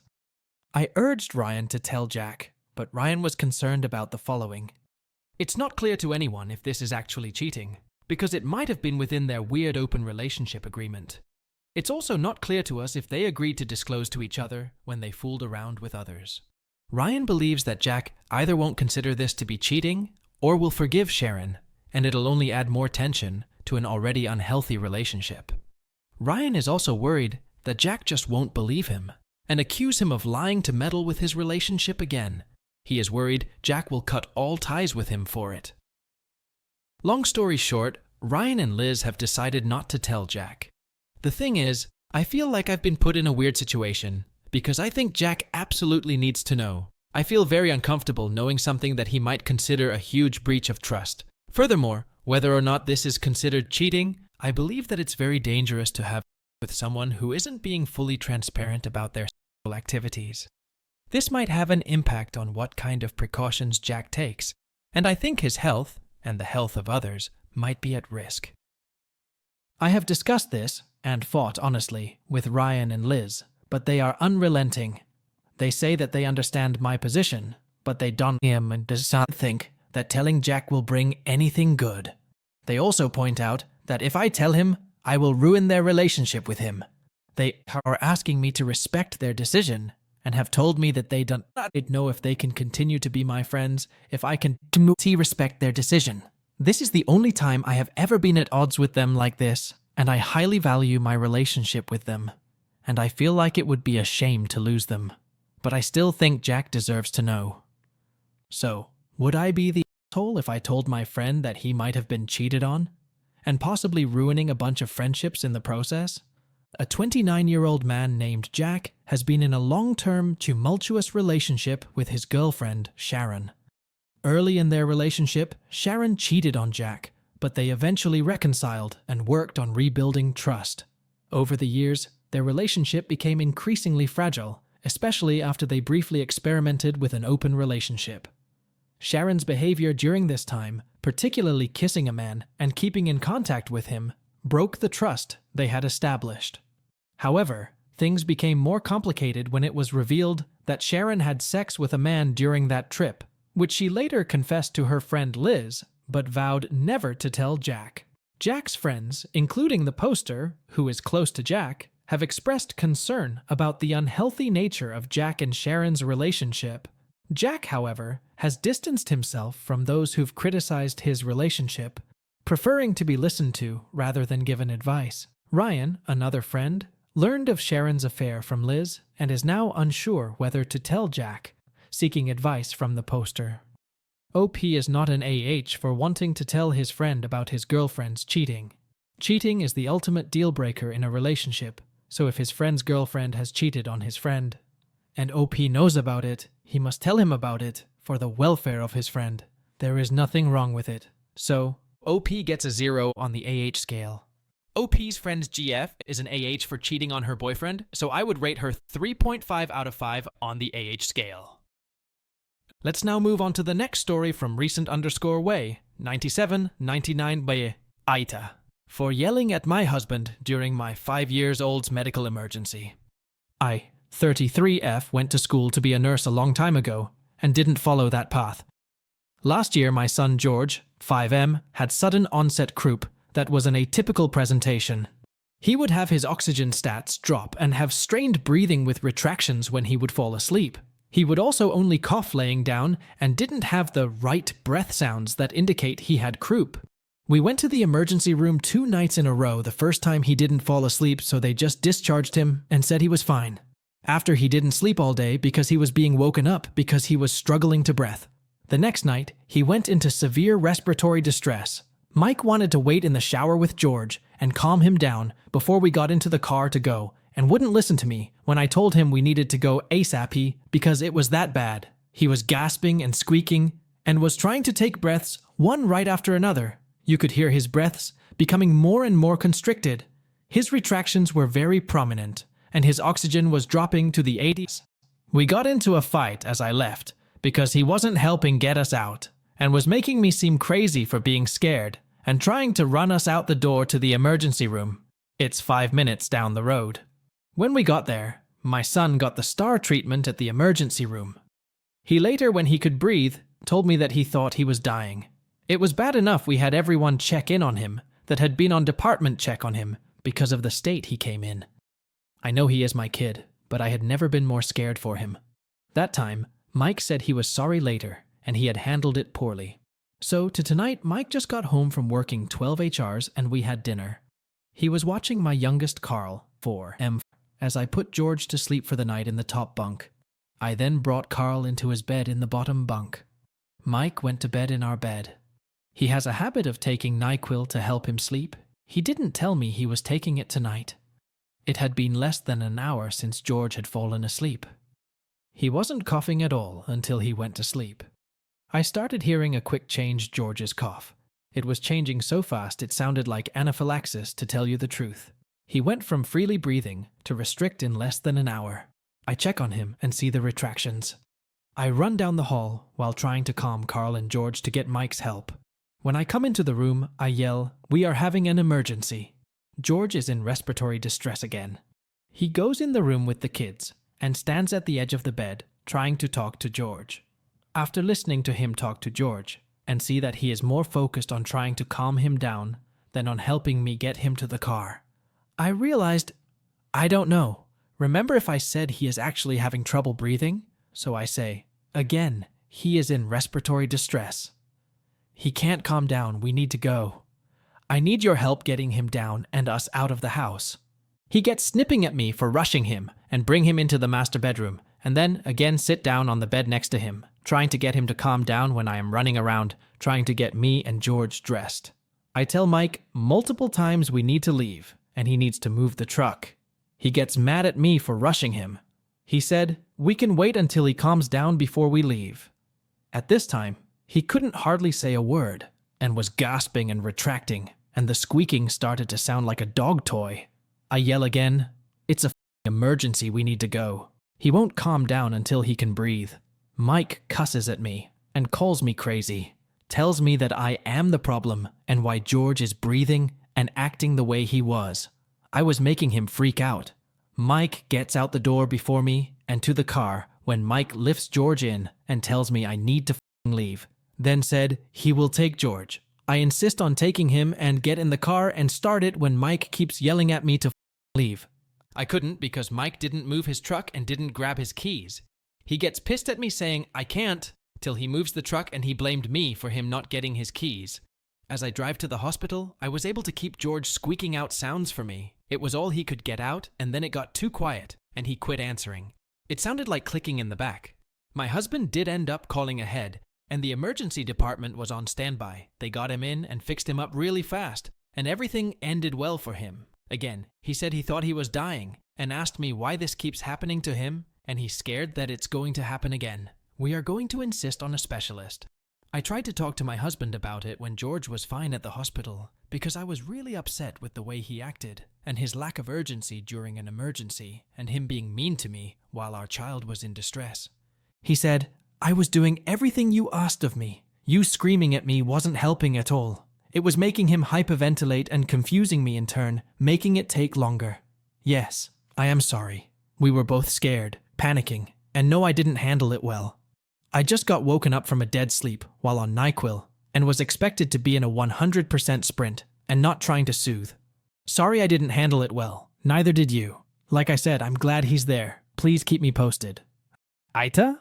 OP is not an AH, but her reaction was a little bit too harsh. Her husband's aggressive behavior was due to his health condition.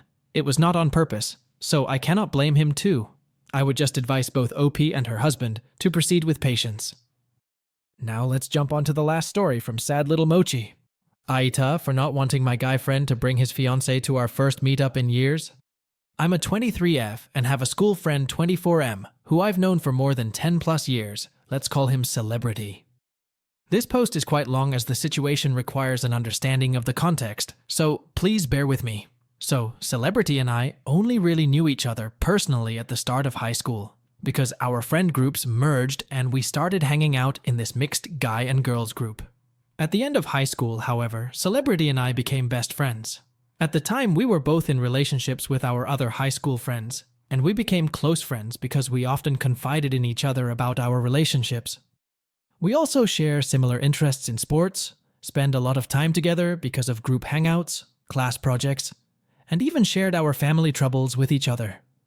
At one point, Celebrity and I broke up with our partners, because of typical high school couple fights, and we developed feelings for each other, but it was kind of weird because it wasn't in a way. We never felt like we wanted to engage with each other physically, and the feelings quickly died down because didn't see each other as a potential BF/GF. I do think it was because we were young, hormonal teenagers who were very confused with our situations, and because we were very close, we mistook those platonic affections for each other for actual feelings.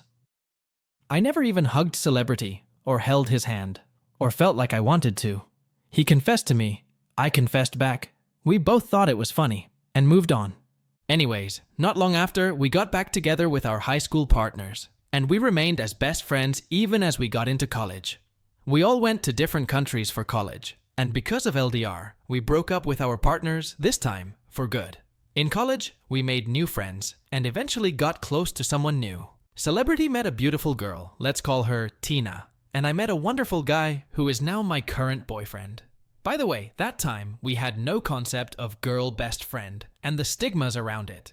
We believed that guys and girls can be platonic friends, and it wasn't until recently from TikTok that I realized that people disliked the idea of having girl best friends because of jealousy, people having no boundaries, acting shamelessly, etc. I didn't know some girl best friends acted that way and was horrified, because when he got close to a new girl, I was super happy for him and would never think of her as competition or whatever. Why would I take away someone from my best friend if I know she makes him happy and is good for him? From what I heard from Celebrity, Tina is very caring, supportive, and kind, and I was happy that he finally found someone who could uplift him and love him for who he truly is. His ex had some issues and put him down a lot. When we both returned to our home countries for summer break, Celebrity introduced me to Tina, and we got along well, and I was glad to finally meet the love of his life. I would also like to note that as we both got close to our new partners, our relationship eventually became more distant, and we texted less and less. 4 years passed, and I would say that by now, he is no longer my best friend, more like an old school best friend or childhood friend, ex-guy best friend. It's understandable that we grew distant because we studied in different countries, time difference, couldn't travel because of COVID to meet up, and also respected our partners by not being too close with each other. I guess it's natural for people to drift apart when you get into relationships and grow up. Many of our high school friends no longer keep in touch. Last year, Celebrity got engaged to Tina, so I'm very happy to hear that they worked out so well. Recently, Celebrity and I happened to be returning to our home country at the same time, and I wanted to take this rare opportunity to meet him after 4 years. I missed our friendship and seeing him, and wanted to catch up. There were so many things I wanted to talk to him about, like his proposal and engagement, our careers, relationship, life troubles, our friends, even high schooler gossip. I was really excited to meet him, and he was up for it too. BTW, my current boyfriend is fine with me being friends with Celebrity, and has no jealousy issues with us meeting. He knows that I see Celebrity as an old high schooler friend and our history together. However, a day before our meetup, Celebrity suddenly said that Tina was coming. I felt like my mood was immediately dampened and I felt disappointed. I never encountered a situation like this before. It changes the dynamic when you bring a partner into a meetup between old friends. If he's introducing Tina to me for the first time, I can understand that. But I've met her before, and this is meant to be a catch-up between me and him. I'd feel somewhat like a third wheel if he came with Tina, and the original arrangement wasn't supposed to be the three of us. There's also a certain level of censorship with Tina in the hangout, because although I was close friends with Celebrity, Tina is technically a stranger to me. I can't be completely open about the things I really want to talk to him about, and feel uncomfortable sharing certain aspects of my life with her, because we never had that trust or bond. Things like aspirations, mental health problems, work drama, friends. If I want to talk about high school memories, there will be many things she won't understand because she didn't go to the same school, so in order not to be rude and leave her out, I can't talk about school memories or reminisce as much. If Celebrity asked for a meetup with me to catch up after not seeing each other for 4 years, I wouldn't bring my boyfriend along, because in my mind, Celebrity wants to meet me and talk to me, not my boyfriend. I was a little annoyed because when I first asked him about meeting up, Celebrity agreed and didn't bring up bringing Tina until the last minute. So, it got me thinking, did Celebrity really wanted to bring Tina all along, or was Tina the one who asked to come along at the last minute? I have nothing against Tina, and she is a wonderful person, but it's not her that I want to meet, and I can't have a genuine catch-up with her there. At the same time, it's not like I can say, no, don't bring her, because that's weird, and I would come off as exclusive. I just said, oh yeah, sure, and that's that. But I was internally thinking about how awkward it'll be. I personally think that maybe Tina was the one who hinted/asked to join, because she isn't comfortable with me. Or more like, the idea of an ex-girl best friend meeting her fiancé because of all the online stigma about it. I have no idea if Celebrity has ever told her that we once briefly had feelings for each other when we were teenagers, and maybe she took it more seriously than we thought. I understand that maybe, unlike my boyfriend, she just doesn't like the idea of her fiancé meeting someone of the opposite gender, and decided to come upon finding out. I was also wondering, even if she was worried, why? They are engaged anyway, and there is nothing more secure than that. Plus, she knows I have a boyfriend. Now I kind of feel like the a-hole for suggesting him to meet and coming off as that stereotypical girl best friend. I'm overthinking the fact that maybe it wasn't great of me to ask someone engaged to meet up, but I genuinely just wanted to catch up with an old best friend after 4 years. I do this to my other female friends too, but perhaps there is a barrier here that I didn't realize sooner? Am I missing something, like a hidden social rule? Anyway, I didn't want to be a third wheel or make things awkward, so I ended up inviting my other friends, and it became a group hangout. From that time on, it struck me that I will never be able to meet Celebrity ever again. So, yeah, that's my rant. I have been feeling very confused about this. I did tell my boyfriend, and he also thought it was weird of Tina and Celebrity to do that. What do you guys think? Am I the jerk here for asking him to meet up in the first place? Has anyone encountered a situation like this before? OP is not an AH because it was OP's friend who made the situation awkward by inviting his fiancée to the meetup. Now, OP feels uncomfortable because of the friend's fiancé's presence. The friend is a bit of an AH for inviting the fiancé last minute, and OP had to invite other friends to alleviate the awkwardness. I would rate OP's friend 1.5 out of 5 on the AH scale and OP 0. AITA for wanting to give up my son after discovering he isn't mine? I, 32M, am shattered and don't know where to turn. My wife passed away last month, only 7 months after giving birth to our son. She developed peripartum cardiomyopathy, a rare and severe form of heart failure that can occur in the months following childbirth. Despite the doctor's best efforts, she didn't survive. Losing her so suddenly has left me heartbroken and in a state of constant grief. 3 weeks ago, my wife's best friend came over to visit. She was visibly nervous and eventually told me she had something sensitive to share. After some hesitation, she revealed that my wife had confided in her that she'd been unfaithful around the time our son was conceived and that there was a chance he might not be mine. I was stunned and angry. My wife's best friend was telling me this only a week after my wife's death, and it felt like an attempt to tarnish her memory. I couldn't believe it. I told her to leave and not to come back, convinced she was lying or trying to shift blame onto me somehow. The whole thing felt like a betrayal, and I tried to push the thought out of my mind. But once the idea was planted, it wouldn't go away. I kept wondering, what if she was telling the truth? After days of tormenting myself with this possibility, I decided to get a DNA test. It wasn't an easy decision. I felt guilty for even considering it, but I needed closure. Yesterday, the results came back. My worst fears were confirmed.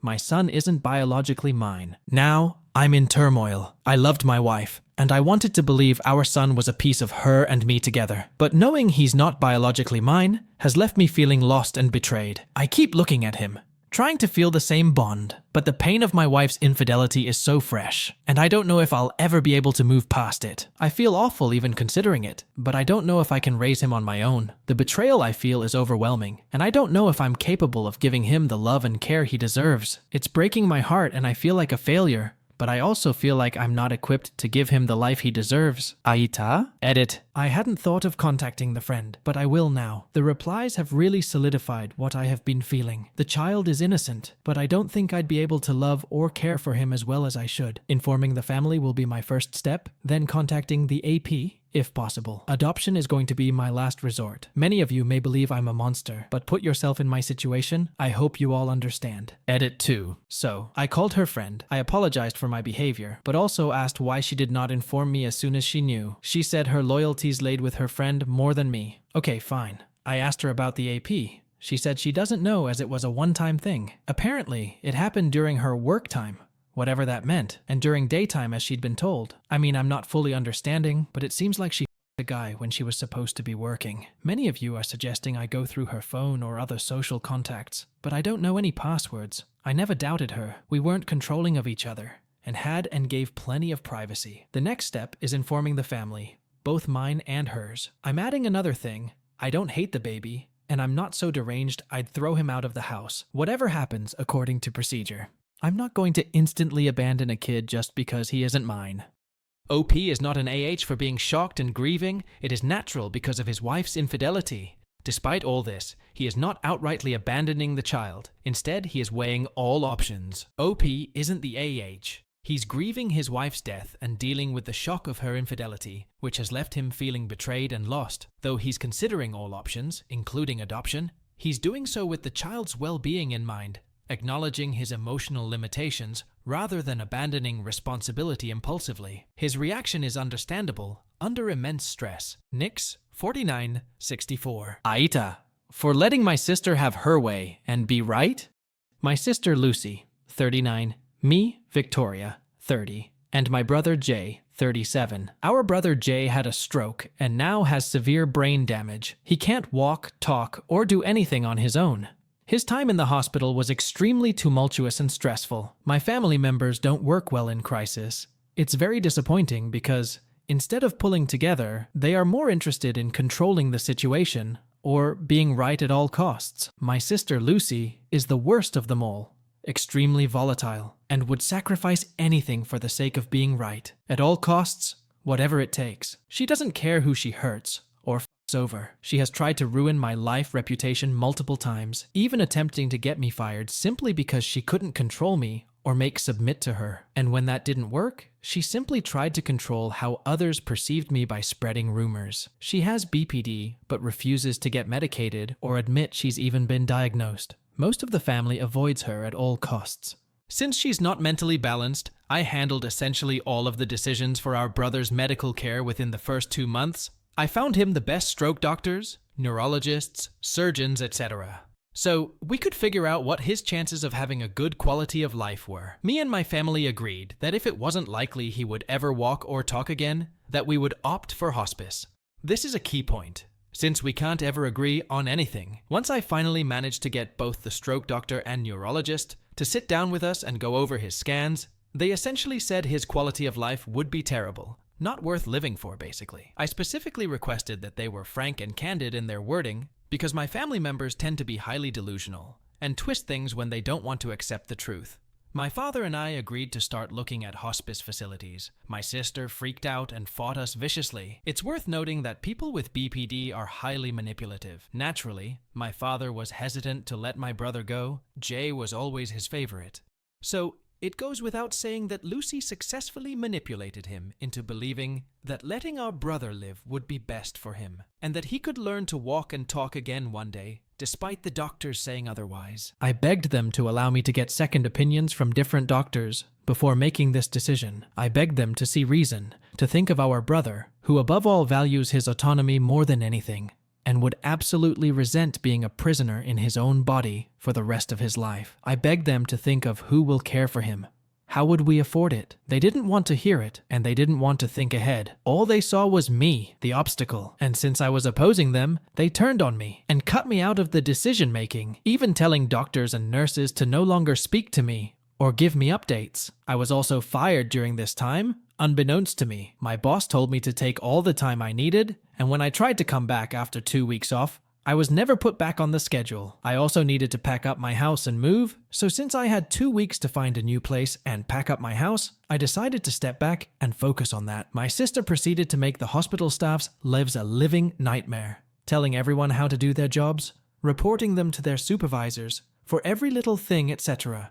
She decides at this point that he's better off at home with her because she believes she will be a better caretaker. So she secured state housing and brought him home. I made it clear I couldn't help her care for him when she made this decision. She insisted that she didn't need our help since we wanted to let our brother die, kill him * anyway. So she didn't trust us to help. Well, now, after stabbing me in my back, f***ing me over and talking shit about me for over a year, she's suddenly begging me to help. She hasn't even had him home for 3 months. She's attempting to guilt, manipulate, and even gaslight me into believing this was my idea. Therefore, I have to take some responsibility and help. Everything I warned her about the realities of caretaking has come true, and she is deeply depressed, angry, and feels I owe it to her to do more. But I don't feel this way. I was never close with my brother. If anything, it was quite the opposite, and she knows this. My sister clawed her way through everyone, limiting her options because she thought she knew best.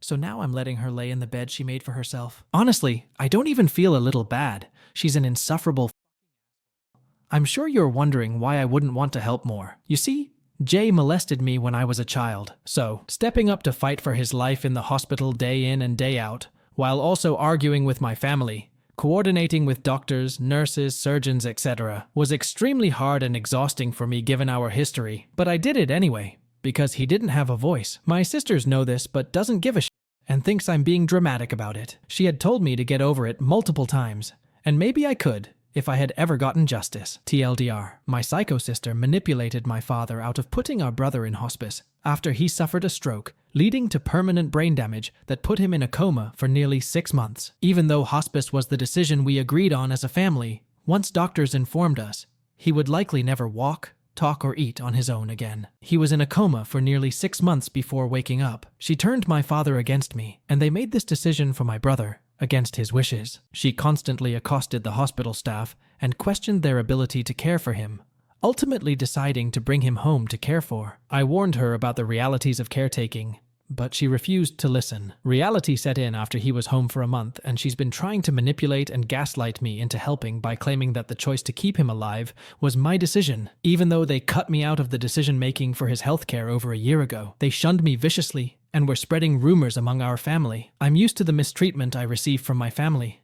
They're very toxic, manipulative, and controlling. They constantly try to minimize their toxic behavior and fully expect me to get over it. It strained our relationship greatly because I was already NC with them long before my brother's accident and have since resumed NC. It's not possible to coexist with people with such little self-awareness. I can't and won't help care for him. I have a job and a full life dealing with my own autoimmune disease. I was also molested by my brother as a child, so I don't want to help my sister care for him. She and my father think I need to get over it. I think they're insensitive comments.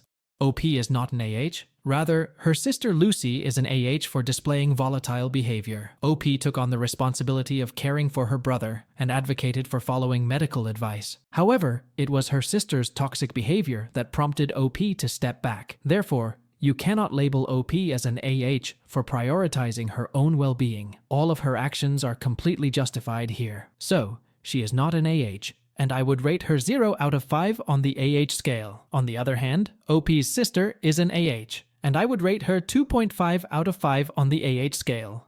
Let's now jump onto the next story from Society Tiny, 784. AITA for telling my sister she's not allowed to bring her homemade food to Thanksgiving because her cooking is ruining the meal?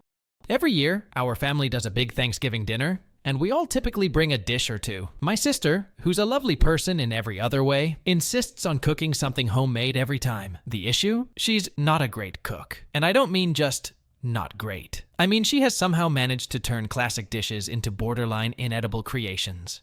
For context, last Thanksgiving, she showed up with her special recipe stuffing that was over-seasoned with random spices like cinnamon and cardamom. It was dry, and the flavors were confusing and totally off for stuffing. Only one person took a small bite, and the rest went untouched. Another year, she brought a green bean casserole that had some kind of strange, chewy texture. She later admitted she used coconut milk and almond flour to experiment. No one wanted seconds of that either. This year, I'm hosting Thanksgiving. Since I'm responsible for putting it all together, I wanted to keep the menu consistent so that people could actually enjoy a cohesive meal. I thought I'd avoid drama by asking her to bring non-food items instead, like wine, soda, or even some flowers. I explained to her, very kindly I thought, that I just wanted to make things easy and streamlined, and I'd handle the main dishes. But she didn't take it well. She got offended and told me I was being controlling and shutting her out of the family gathering. She then accused me of making her feel inadequate and said that Thanksgiving is about everyone contributing, not me deciding what's acceptable. I told her that everyone appreciates her effort, but that she could contribute in other ways and still be part of it. She doubled down and said she's bringing her famous green bean casserole whether I like it or not.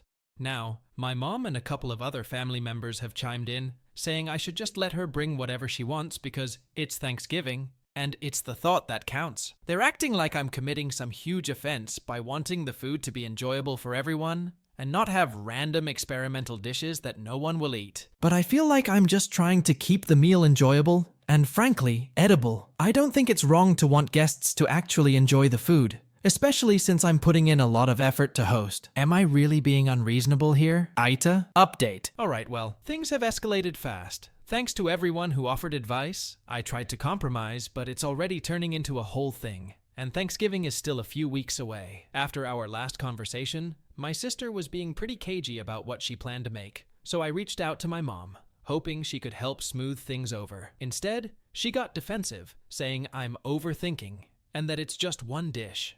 I told her I wasn't sure it was just one dish anymore, especially after hearing about my sister's grocery haul, including canned oysters and edible glitter. Then my mom let slip that my sister has been hard at work on some creative menu she's planning as her Thanksgiving surprise. Apparently, she's been telling the family group chat, which I wasn't included in by the way, that I'm being controlling and that she wants to expand everyone's palate with something truly unique. To top it off, my cousin sent me a screenshot from the group chat where my sister said she's bringing not one, but 3 dishes to Thanksgiving now. She's calling them her Thanksgiving trio experience, complete with their own place settings and little menu cards she's designing. I'm officially panicking because I have no idea what she's planning to serve, and from what I've heard, It's not remotely traditional. At this point, half the family thinks I'm overreacting, while the other half is texting me with things like, "Is she really bringing glittered sweet potatoes?" I feel stuck. If I try to control it anymore, I'm the bad guy, but if I don't, Thanksgiving might turn into a tasting event for my sister's avant-garde cooking. So yeah, Thanksgiving is weeks away, and it's already become a family spectacle. I don't know whether to brace myself or just preemptively order pizza. OP is not an AH for trying to maintain the standard of the Thanksgiving meal. It is clear that OP's sister is not a good cook, so her insistence on contributing her homemade meal to the Thanksgiving meal is not justifiable. She is being unreasonable and is a bit of an AH. So I would rate her 0.5 on the AH scale. On the other hand, I would rate OP 0 out of 5 on the AH scale. Let's now move on the next story from Strange Temperature 00. My sister-in-law licked my face, and now my brother is not talking to me. I am 22M, and my brother is 28M. He's been engaged to his fiancée for a few months now. She is 24. My brother's fiancée is your typical spoiled party girl, and TBH, so is my brother. In the last year or so, my brother and I have had a strained relationship. This is mostly due to differences of opinion when helping take care of our mom, who is struggling with some PTSD anxiety. She got held hostage by a man at her job, is still recovering, and not back to work yet. For some context, my brother is a very impatient and opinionated person who struggles to see things outside his own perspective. He doesn't have a good grasp on mental health. He is easily persuaded by what he reads online, gets caught up in conspiracy theories, and I noticed COVID, the pandemic, kind of exacerbated all of this. I work as a paramedic, and he's been arguing with me about thinking I know better than him ever since. I am adopted, and my bio mom was of a different ethnicity, so we don't look like brothers. When he can't think of a way to win an argument, he brings up the fact that I'm not her real son or his real brother. It wasn't always like this between us, which is sad. He's just not the same person, and I'm not sure if it's work stress, life stress, or what. I get that this post is going to be skewed by my perspective, but I'll try to be objective when it comes to the conflict. My birthday was last weekend when this happened. My brother's fiancée apparently had the idea to throw me a surprise party. Most of the people there were friends of my brother and the fiancée. Everyone was drunk. They made a bit of a show of bringing me out a cake and having me blowing out the candles. Before I did that, my brother's fiancée swiped frosting on her finger and put it on my cheek. I thought it was just her being nice and not trying to smash a piece of cake in my face. I blew out the candles, and after I did that, his fiancée grabbed my face and licked it, like, from my jaw all the way up the side of my face. I have no idea why she did this. We don't even have the kind of relationship where it would be funny. My brother's face changed, his demeanor changed. He became very withdrawn and irritable. They were seen quietly fighting, and he ended up just leaving the party. I brought it up the next day to make sure he was okay, and apparently the two of them made up. It's me he has an issue with. I don't know what she told him, but it seems as if I'm the one being made out to be flirting with her, wanting her, etc. Not even remotely true. I told him to leave me out of his relationship problems. It's his partner who disrespected him and embarrassed him. He's angry at the wrong person. I refuse to apologize. Apparently, I am going to be out of the wedding unless I do. He's upset because I won't admit to my mistake. Well, I don't feel like I made one. Should I just do it for the sake of settling it? Normally, I'm willing to be the bigger person, but this is a false accusation I don't want attached to myself. AITA? Update. After trying to reach out to my brother, he finally came around and stopped ignoring me. He didn't want to talk about what happened, but was willing to put it behind us. TBH. I think talking about it would have been healthier, but I decided to let it go because he was so adamant. Then just the other day, he came to me on his own and admit that he feels unsure about his relationship and is struggling to trust his fiancée ever since the incident on my birthday. I told him there's no rush to get married, and he should take time to figure out what he's feeling. I didn't try to give any particular opinion, because I feel like this is something he needs to figure out for himself. Also, I genuinely don't know what's going on between them. He still took what I said the wrong way somehow, and we ended up having an argument. He thinks I'm not happy for him, and don't want to see him successful starting a family. I tried to walk away at this point in the conversation, because no matter what I said it was just going to get misconstrued, but he didn't want to stop fighting. Somewhere in that, I finally learned why he's so mad at me these days. It turns out he's pissed that our mom paid for my tuition. I've been doing OT to pay her back. Clarification. If it matters, she doesn't actually want me to pay her back. It was a gift. but I'd like to pay her back slowly. My brother feels this money should have been given to him for his wedding, which I am no longer invited to. I don't really know how to fix things, but that's where we're at. OP is not an AH because he didn't ask his brother's fiancée to lick his face. OP's brother is being unreasonable by asking him for an apology. Instead, he should ask his fiancée for an explanation of her actions. OP's brother is an AH, and I would rate him 1.5 out of 5 on the AH scale. On the other hand, OP is clear, and I would rate him 0. Let's now jump on to the next story from Almond Dolmans. AITA. For how I responded to my stepfather? I'm an 18-year-old trans girl, and I'm in a bit of a rough spot when it comes to my stepfather. To keep a long story short, physical and emotional abuse were all part of me and my siblings' lives. For me, it was the worst from the ages of about 8, 12. I still grapple with the emotions and trauma that resulted from that time. To give an example of this, I remember a night where me, my mom, and both my brothers had to walk out in the rain because we were drunkenly kicked out by my stepdad. There were multiple other incidents, as me and my family began calling them, where he would lose his temper and do something incredibly abusive and violent, followed by donuts and fun day the next day to make up for it. It has gotten considerably better since that time, but he's still not a good person. The incidents are much more infrequent, but they still happen. Fast forward to now, like I said, I'm 18, and I finally moved out with my partner, which in itself has been a bit of an issue. I'll spare the details and get to the issue of this post. Just wanted to give some context to my situation. So I get a call from my stepdad, and he asks about some stuff that I hadn't picked up from his house yet. I didn't want to talk to him longer than I needed, so I was just agreeing to everything he was saying. I'll paraphrase because I was very stressed and don't quite remember exactly what he said, but here's the gist. He asks me this: why does it seem like we have a problem? Do we? Tell me, son. Be a man. I really didn't want to have this conversation because at this point, I was at the verge of crying because he had previously physically assaulted my brother for saying something about how he treats us in the past, and I was scared he would come to my apartment and do something similar. I said, I really don't want to have this conversation right now. I'm sorry. Then hung up. After this, he calls me 2 more times. This is the text conversation afterwards. Stepdad, you want to hang up on me and disrespect me. You're no longer welcome here ever till we fix this. Give me my house key on Friday. Me, I am uncomfortable with how fast you go from 0 to 100 like this. I didn't want to talk about that on the phone. I just want you to respect my choices the way I'm trying to respect yours. Stepdad, hanging up was I never raised my voice one time. You don't love me? Fine. You're the only one who has ever treated me the way you have. None of my children have done this. I want my house key on Friday. Turn your back on me and I'll do the same. Me. That isn't what I meant at all. I'm sorry. Could we talk about this when things have calmed down? All I did was hang up the phone because I didn't feel comfortable. Stepdad, you could have just said that. I would have hung up. Me. Being put on the spot like that made me freeze up. I'm sorry. After this, I heard very little from him until yesterday. My mom called me and asked how I was. We had a bit of small talk. Then she asked me to text him back because he had texted me that he loves me and he wants to talk things out. I said I would, and I sent him this. This is where I might be the butthole. Hey, just texting you to let you know that I don't hate you.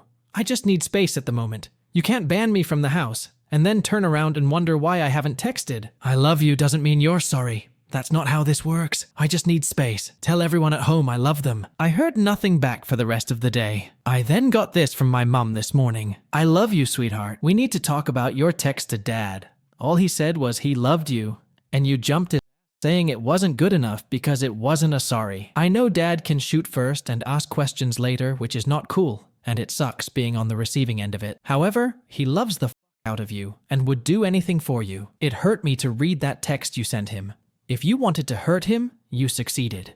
He won't be texting or calling you unless you want him to. So, the ball is in your court, and if and when you want to talk again, things need to be resolved by the concert. There's a concert coming up where the whole family will be going. Dad and I won't be going, or you won't be going if you two aren't talking by then, because I'm not going to be around you two not talking. This is all coming from me and not him, just so that's clear. He has no clue I'm even texting you. I love the out of you, dead name. Take your break away from dad, but don't lead him on thinking you're going to reach back out to him if you're really planning not to. Oh, and dropping your key off at your work with administration. You could have at least given it to your brother. I love you. Let me know your thoughts. This text has made me reconsider everything so far. I feel horrible. Was I the I never asked for an apology, and I realized it sounded like I was demanding one. I don't know, this could be the abused brain talking, but I feel like I overreacted massively with my response. I didn't mean to hurt him. What do you all think? OP is not the AH because her response was a reasonable reaction to her stepfather's abusive history and his attempt to manipulate her feelings. You cannot call OP an AH for setting her boundaries. She has every right to do so. Here, OP's stepfather is being an AH, and I would rate him 2 out of 5 on the AH scale, and OP gets a 0. Let's now jump on to the last story for this video. The story is from Macaroni Salad King. AITA for leaving my 26M girlfriend alone at a party when she 25F fell asleep. Hey all, my currently ex-girlfriend and I haven't been able to see eye to eye on something that happened this past weekend, and I need some outside opinions on what I'm the asshole for. There are at least some parts I know I am. On Saturday, some of my friends from high school were having a Halloween party that me and girlfriend were invited to. These HS friends and I kept in touch, hanging out through college, and one of the couples got married earlier this year with a joint wedding party weekend that both girlfriend and I attended. I was in the wedding, but it was more open as it was a combined bachelorette party anyway, so some SOs were invited as well. I explained that to show this is not the first time for girlfriend being around these friends. In addition to that, we have hung out casually with them a few times and went on a lake weekend with them. On to the party. Everything was going well all night. We chatted and played games in the closed garage. It was a little chilly out, but being a closed garage, it wasn't too bad. Many were out there without a coat on, and fine all night. The hostess's boyfriend also invited some of his friends, whom no one else knew. They were fine, albeit a little quiet, and to themselves. But hey, it was a party where they didn't know the majority of people. We tried including them and making them feel welcome, and all was well. After a good amount of time, the last game finished, and the unknown half of people ended up leaving. The rest of us ended up just inside the garage door chatting about past people, memories from HS, just shooting the as the night wound down. When we got inside, I realized girlfriend had not followed, so I went back to the garage, right around the corner through the door, maybe 20 feet away, and saw girlfriend had fallen asleep in a chair out in the garage looking peaceful. No biggie in my mind. I figured it wasn't too cold in the garage, and we were just wrapping up the party and chatting, so I let her continue sleeping, assuming we would be leaving fairly soon anyway. Girlfriend then texted me, "How long was I asleep in the garage?" I'm trying really hard not to be upset that I was just left. I am freezing. I replied, 30 minutes? It was intentional. Only the core group was left. We figured you passed from a few drinks and were all just chatting. Not leaving you out. Just clearly the end of the party and wrapping up. Where are you? Girlfriend. Yeah, so maybe don't leave your girlfriend in a garage. Me. And how would I know you want to be woken up? Maybe don't fall asleep at a party? I don't think it's fair to put that on me. We can talk about it tomorrow. Drunk and tired isn't the time. Girlfriend. I want to break up. I found her in the living room like she said, where she had ordered an Uber back to our town, 1 hour away. We were staying close by with my parents. Now, I realize I was harsh in my text. There had been a lot of drinking, and I had gotten frustrated, as I felt like I was getting blame I didn't deserve. That is what I believe in for. Girlfriend is very upset, and feels me leaving her in the garage in that situation shows a complete lack of caring and disrespect for her. That she woke up confused on where she was, and freezing and can't believe that I didn't wake her up to come inside. I agree I could have been more considerate, and realized it might be too chilly in the garage, but in my head, this is a minor overlook, and the reaction should have been waking up and going, oh, I'm a bit chilly. I should move inside, not make it my responsibility to know how her body feels, and adjust for her. She now regrets breaking up with me, saying she didn't really want to take it that far. Hence why I still need advice, as I am taking a couple days to process everything. I don't take someone crossing the line to breaking up as a small thing, and she also called me a psychopath the next day for not understanding her side of things, which directly attacks an insecurity I have confided in her about before. So now, I come here to, hopefully, clearly lay out what happened to hopefully get clarity on if I should have been more attentive here, or if it's not that big of a deal, as I see it, to help me decide how I would like to move forward with this relationship. So, AITA? OP is an AH for leaving her girlfriend alone, asleep in the garage. His behavior shows that he is not a responsible person. OP's girlfriend frustration is completely justified. So, I would rate her 0 and OP 3.5 out of 5 on the AH scale. AITA for cutting ties with my parents when my father physically abused me after I was raped. I, 21F, have a big brother and a little sister. My childhood. I would say that, generally speaking, I could have said that my parents were loving parents. They always had an emotional bond with me, and weren't particularly cold, as I read in other stories. However, I can't say they are good people, though. Growing up, my father was always violent, something he refuses to acknowledge, and I even think he is convinced that he is not. The last time he hit me, he punched me in the nose because I was crying. My brother wouldn't stop bothering me, then chased me with a broom. Another time, he kicked me on the floor and yelled at me because a friend had stolen my phone to make a bad joke to a friend who then went and told his mother. He never apologized and always blamed me. In the future, when I talked about it, the only thing he would say was, "That never happened. I never hit my children." My mother, for her part, didn't think she was particularly abusive. She told me she only did it once, a slap, and that she was very disappointed in herself afterward and came to apologize. I don't remember this. She was present almost every time I got hit, and if she wasn't there when I was slammed against the wall because I forgot to say hello to my father, or my cheek was red because I got slapped for getting a 10 out of 20, she saw it from the marks, or my father talked to her about it in front of me. She rarely said anything. I admit that only my father hit me, but logically, when I'm on the ground, I close my eyes and curl up. In my memories, she also hit me, but there's always the possibility that I'm mistaken. I also want to clarify that I remember my dad throwing an office chair at my mom during my childhood. I remember it because the hole made in the wall of that room was never patched up. My brother was also beaten, and so was my sister, much less than us. But she's definitely been thrown into a cold shower, hit with a book, and slapped for sure in my memories. They were also concerned about my appearance and my weight. My first memory is of me, at 8 years old, eating chips during a picnic, and my mother telling me, "Stop eating that. You're going to become a fat cow, and nobody likes fat little girls." To clarify, my father was obese until recently, and my mother has always been fairly thin. I was always either too fat or too thin for their tastes. One of my most vivid memories was when I went running with my father to try to improve my relationship with him. And during the run, he told me, "You need to realize you're just crap. That's how you'll lose weight." I weighed 187 pounds at 5 inch 11 feet, and I didn't want to lose weight. I fell into anorexia from age 14 to 19. Because of my body type, you couldn't really see the difference despite a 50-pound weight loss. Part 2. The beginning of the problems. In March 2020, I was assaulted. When I returned from a school trip, my parents were on their own trip in another country. My brother was in charge of the house and the animals with his wife, girlfriend at the time. One of his friends was invited. We'll call him Thomas. Thomas was 23 years old at the time. I was 16. This friend came into my room at night. I should clarify that I don't define this as it was essentially just touches, if you know what I mean. I should also mention that I lost memory of a large part of the incident. Anyway, I was frozen in place and didn't realize what had happened until my friend, to whom I had been talking because I felt bad about it, explained it to me.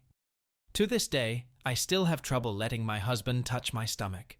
I didn't tell anyone except 2 of my friends and fell into severe depression. I was suicidal and self-harming. When I was about to commit the irreversible, just before, I had self-inflicted injuries and, with the endorphins, decided to talk to my mother before doing it. I didn't want to take this secret to my grave. Initially, she was understanding and asked me if I wanted to press charges. I felt supported. The next evening, my parents called me to their room and told me they didn't believe me, that I was lying, and that neither them nor my brother, whom they had informed without my permission, believed me. They had talked to my attacker, and he totally said it was false, and that he had only touched my chest, as if even that was acceptable. Then, strangely, they asked me what I wanted to do with my future. I lied in my response, because I didn't really want to live, as you can understand. Then they asked me the truth, and I broke down. I told them that I really wanted to die, and that I wasn't okay. They screamed at me that I was lying. I showed them my arms, crying, to prove I wasn't lying. My father just yelled at me, telling me to go kill myself if that's what I wanted, throwing medication at me. I then ran away from home. In hindsight, not the best idea, since I live in the countryside and wasn't going to get far. I went to my neighbor, told her what was happening. My mother came to pick me up and took me to the hospital. I already had a psychiatric file because my mother had taken me secretly without my father knowing. I was taken to a psychiatric hospital where I could get treated and have more psychological follow-up. I was diagnosed with chronic depression, anxiety, and a possibility of autism. I hadn't been tested. It was just the psychiatrist's opinion based on my behavior. It was also mentioned in my file that I was hypersensitive, if that helps to understand anything. When I was discharged, my family came to pick me up and brought me back home. I was punished for ruining the family. I wasn't allowed to go out, no phone, no sports. I would say that for a long time, I mostly felt ignored by my parents. I'm not saying I was a model child. I lied like many children do, never anything really serious, and I made some mistakes. I won't mention anything extraordinary. I never stole or fought with anyone. I had good grades, I never skipped school, and I never got detention, just to give you an idea. Part 3. Funeral. I would also like to add a section between the two parts, which I think might help shed some light on how my father's mind works.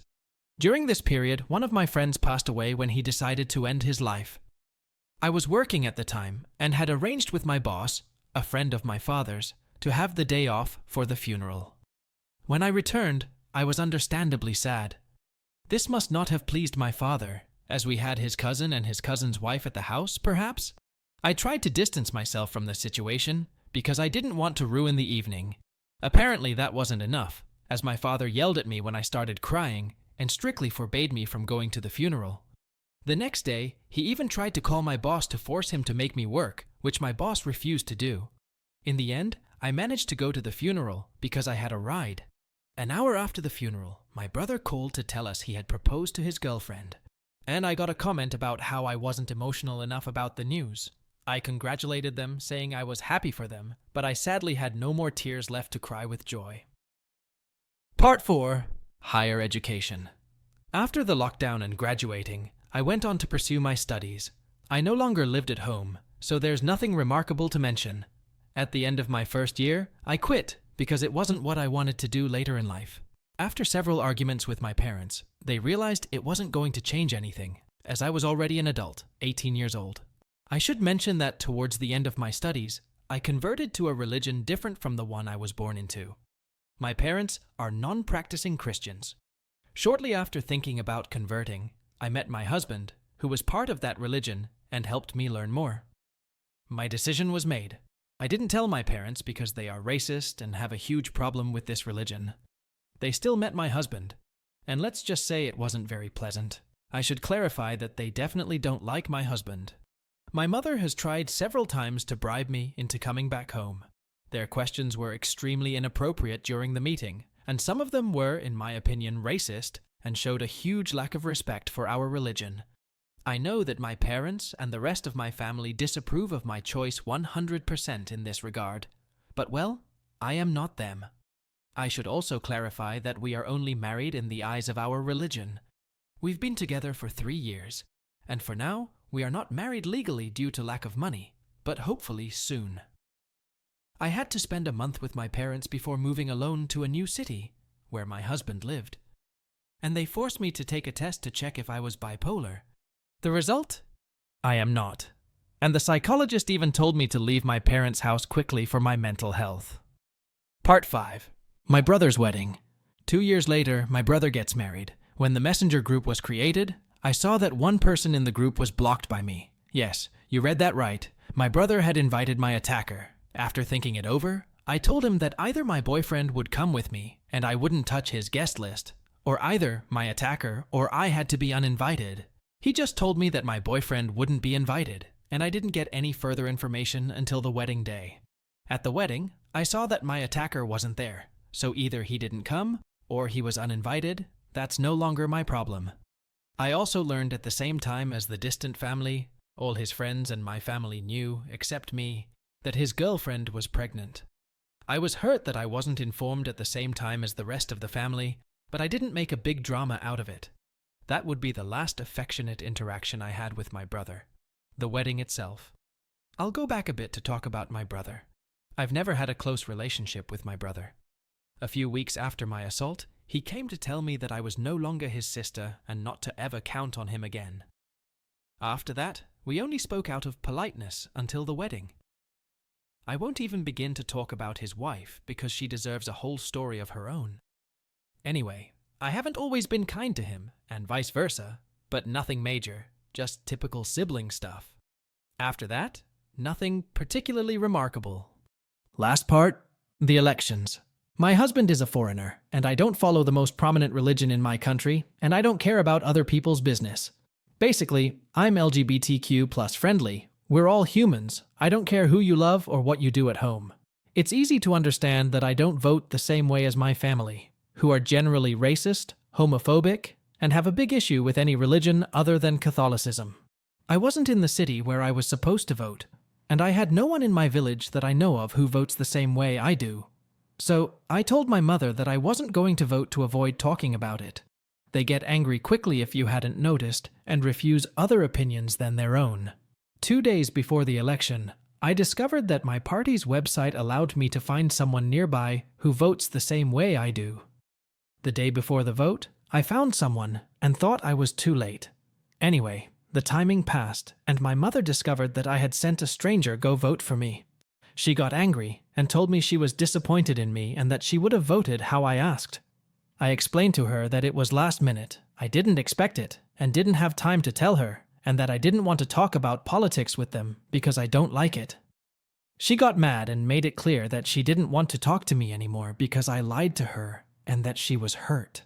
I tried, to no avail, to explain the situation. My father picked up her phone, insulted me, and then told me never to talk to them again because I was a... So I sent a message with my husband's number in case they decide to go back on their word, and I told them that if they no longer want to be part of my life, it's fine. However, I won't give them the chance to observe it from a distance. So I blocked them. As for my brother, it was just incomprehensible. He threatened me with not letting me see my nephew. I've never seen him, and I'm not close to him, so I don't really care. He told me that my sister was forcing herself to talk to me, etc. He ended the conversation by saying, "Good luck with your..." mentions my husband with a racist term. I then blocked him. I had a conversation later with my sister. It led nowhere, to be honest. I just decided to block her. First, because I know my parents will force her to look at my Instagram and everything.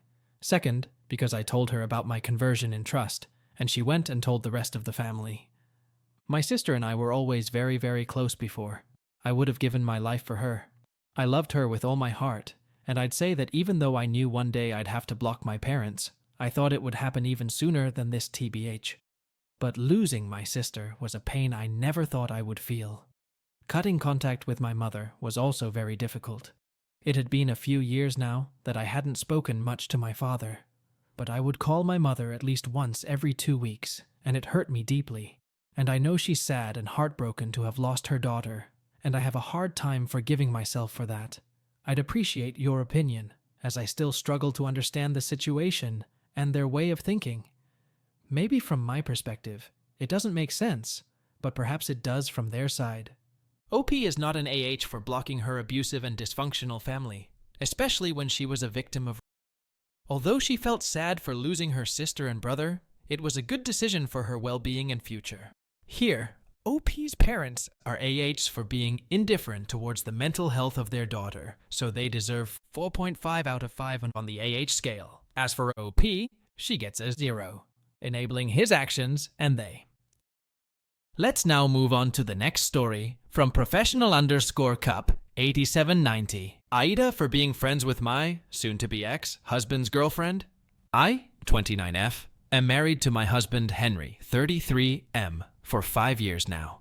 Just a few weeks ago, I received an anonymous call from an unknown number. Usually I don't pick up calls, but my gut told me I should answer this one, so I did. I'm glad I actually did. On the other line was a woman. I'll just call her Katie, 25F, and the moment I picked up the call, she demanded to know what my name was and what was my relationship with Henry. I was dumbfounded, and I didn't tell her my name at first, because I was skeptical and asked her, how does she know about my husband, which got her silent on the other line. I was confused when she started crying, and I asked her once again who she was, and she told me her name, and she introduced herself to me as Henry's girlfriend. I was shocked, of course I am. We stayed silent for a long, awkward minute. I was starting to tear up, actually, and Katie had regained her senses and asked me how long are we married. and told her the truth that I'm married to him for 5 years. She started cursing out, and I thought she was cursing me, but she was cursing Henry. She informed me she was with Henry for 2 years now, and found my contact on his, apparently, other phone. I don't even know he has 2 phones. The rest of the phone call were awkward between me and Katie. She just kept bad-mouthing Henry, and she was furiously apologizing to me, as she said she didn't even know he has a wife. She was so sweet and genuine, and even offered me her number, so we could talk personally. I have to end the call though, because Henry was coming home, and Katie advised me not to tell him yet, so that's what I did. A few days after that, Katie and I started texting, and we've met up twice and was planning to meet up tomorrow. She told me how she and Henry met at a singles bar and hooked up and hit it off. At that time, she told me she doesn't realize he was married because he wasn't wearing a ring, so she thought he was single. I told her about how I met Henry and how we got married and stuffs, and we kind of formed a bond. She apologized again, and we cried at some point together. I told her I wanted to divorce Henry, and she told me she wanted to break it off to him as well. We agreed to collect evidences in each of our sides so I could use it against him. Katie was so supportive, which was very surprising for me, as I thought she'd go all this crazy mistress on me. Last week I filed for divorce, thanks to the evidences Katie gave to me, and she broken up with him at the same time. Henry was so furious when I told him we're divorcing. His fury doubled when Katie sent him a call that she knows about me and she's breaking up with him. Now this is where it goes crazy. Henry started lashing out, cursing me out, both Katie and me, told me some slurs, and pretty much badmouthed Katie on my face, and I told him to stop. He told me some misogynistic things about my alliance with Katie and how the 2 of us are ruining his reputation. When he cooled off, he was begging and crying and telling me not to file the divorce. He never did apologize, though, and said he had the audacity he would forgive me for my alliance with Katie if I don't file the divorce. Our friends and some relatives I don't even know we have, somehow, got a whiff of what was happening. And I don't even know why I'm being called out for being friends with Katie. They said, I'm the jerk for going against my husband. I don't know where they got that from. As for Katie, we're each other's companion at this time, and we plan to meet up tomorrow. So, AITA? Edit? So, I moved into my sister's house for the meantime, and Katie paid a visit. She told me that apparently we weren't the only women in his life. Katie told me that her friend came and confessed to her that they were also banging each other for a couple of months. This was absolutely... I don't even know what to say about it, and we both came to a thought there were more of us. We don't know at that point. She stayed here for some time, and we baked banana bread. She's really such a sweet girl, and then left 10 minutes ago. OP is not an AH. Her husband is an AH here. A big AH for having a relationship with another girl despite being married to OP for the past 5 years. OP's husband has also cheated her girlfriend by not telling her about his marriage. Now, OP's demand for divorce is 100% justified, and her girlfriend's demand for separation too. He got what he deserved. As for scores, I would rate OP's husband 3.5 out of 5, and OP 0 out of 5 on the AH scale. Let's now jump onto the next story from Cheveyo77. AITA for posting my husband's infidelity in a social media group? I35F, married to 35M. We've been together for nearly 10 years. The entire 10 years has been tumultuous. Aside from just seemingly incessant hardships, both financially and medically, 3 years ago, I found out my husband, of 3 years at the time, had been cheating on me since literal day 1 of our relationship. The extent was horrific. Exes, co-workers, we worked at the same place, randoms, thousands of women online even. I found dozens of hidden accounts across various platforms. Even worse in my eyes is that everyone else seemingly knew except for me. I found out the day he was hospitalized for COVID. I knew something was amiss for several months, and so I admittedly took advantage of his extremely poor health and went through his phone. I was absolutely devastated, and I do mean completely broken. I had seen little things here and there like inappropriate messages, but for one reason or another, it didn't affect me as much as this time did. Despite this, I helped him get better in the hospital because the nurses couldn't make him be compliant. But he'd listened to me, and our kids didn't need to lose their father. Eventually, he got to come home, and it would be several months before he'd actually fully recover. In the meantime, all this had to get put on the back burner. When I finally brought it back up about a year later, it turned into an argument because I was bringing up the past and I should move on, and he doesn't remember any details, blah blah. He always said now's not a good time to talk about it, and what I've learned in the last 3 years is it's never a good time. We tried marriage counseling and individual therapy. He'd go to 3 sessions and call it quits. He wouldn't answer any of my questions. None. He spends his time on his friends and doing stuff that doesn't matter for what I can only see is his attempts to avoid me bringing it up. I've been direct and said if you just provide full disclosure on the things I need to know, then maybe it can work. Well, he never did, despite so very many promises, and says sorry and wants to work it out. But at the same time doesn't do anything to reassure me that's actually what he wants. He still deletes messages and talks to women without telling me, which was one of the things he promised in therapy he'd stop doing. Over and over, I've asked for either him to be honest or we can file divorce. $7,000 to file a loan, or we could be amicable and pay $20 USD. At this point, I feel used and abused. I make more money than him, so I feel like he's using me to live bill-free in the house, because his excuse is, I can't afford to go anywhere. I feel completely abused, neglected, and betrayed. Many broken promises over the years. The problem is I do still love my husband, but IDK, if I can do this any longer. Like, I'd rather die at this point. I was particularly upset yesterday about all of this, because I think about this every day, and he let me down, again with a broken promise. He sleeps so peacefully at night. I've cried so many tears, he's cried none. I developed chronic health conditions because of the actual stress this has been on my heart.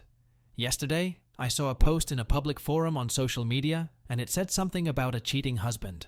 So, I was like, you know what?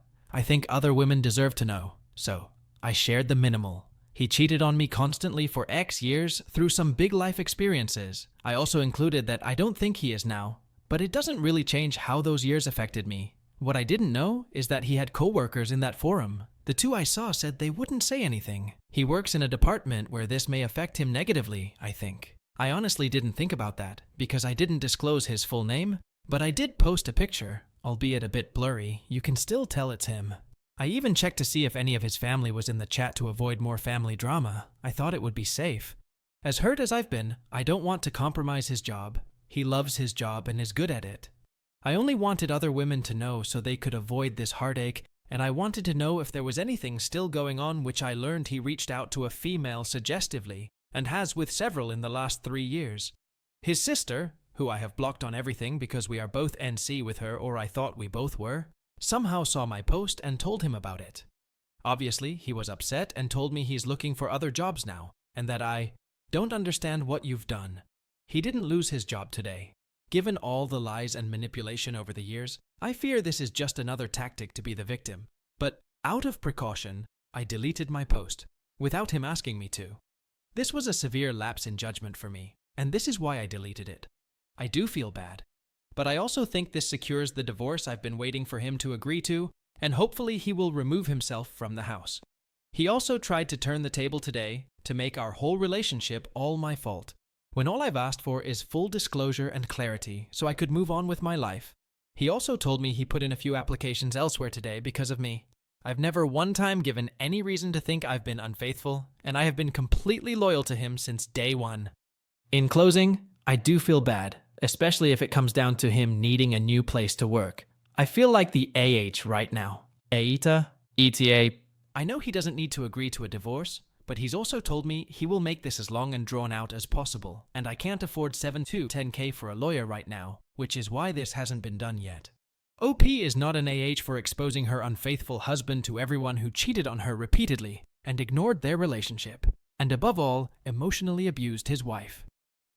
OP's demanding divorce is 100% justified, and OP's husband deserved to be publicly humiliated.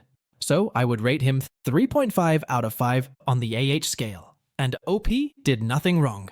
Hence, she stands at 0. Let's now jump onto the last story from Maximus Reb Rice. AITA, if I turned off phone on my birthday to avoid birthday messages? I hate my birthday, but I have good reason for it.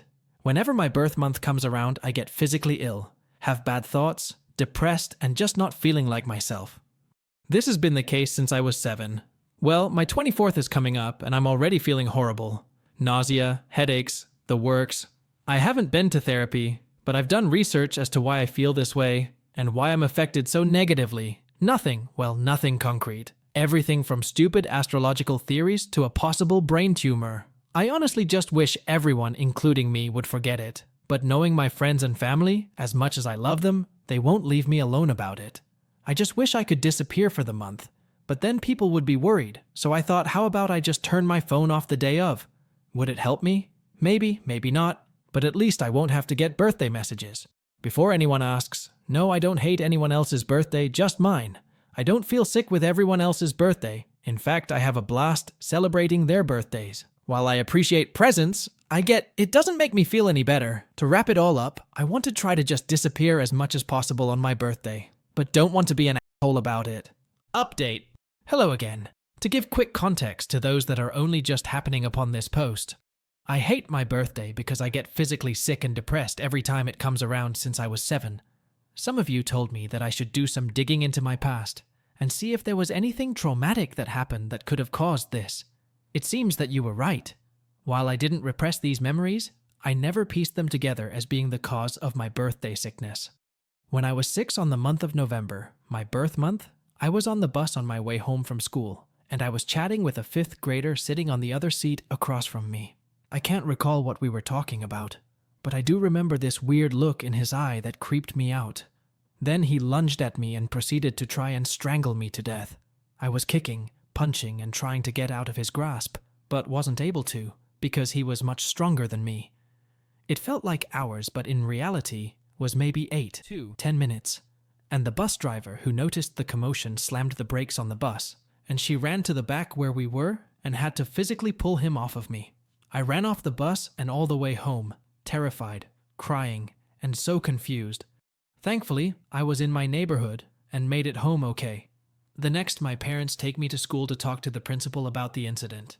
She explained that despite the situation, a smaller 1st grader being literally strangled by a larger 5th grader, I was a part of a fight, which basically meant I was being suspended. Thankfully, I only got 2 days of suspension, while the other kid got 5. But it still made me feel like I was being punished for being attacked. Turns out the kid was really messed up in the head and was expelled months later for a similar incident. I still flinch and get anxiety whenever people, even girlfriends, touch my neck. Cut to a year later on November, my mother was involved in a hit and run. My mother was the runner, and she panicked after hitting a girl my age at that time. Now I must make this very clear. My mom, as much as I love her, is a fool. She wouldn't have done this on purpose, never. But even today she doesn't think things through, nor makes the best decisions. She was arrested and charged for hit and run. Thankfully, the girl was mostly okay, a sprained wrist, and was mostly just scared at that time. But it made the news. The little girl was of African American descent, and her parents immediately made it a case about race because my family are white. Again, my mom is a fool and made it worse by pleading no contest. At least that's what I was told. My dad, thankfully, didn't get any backlash at his job from anyone, because they all knew my mom and her lack of critical thinking. I, however, was not spared. Other kids, faculty members, teachers, and even other parents treated me like a criminal, as though I was behind the wheel.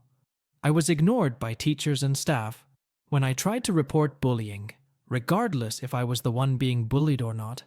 Other students that weren't bullying me just didn't want to do with me. And even a parent told me that I should be ashamed to be related to a monster, like my mother. One last time, my mother isn't a monster, just a fool. The only person that treated me like a human being was the custodian. I don't remember his name, but he was a huge Baltimore Ravens fan. He was always so nice to me, and I felt like he was the only friend I had at that time.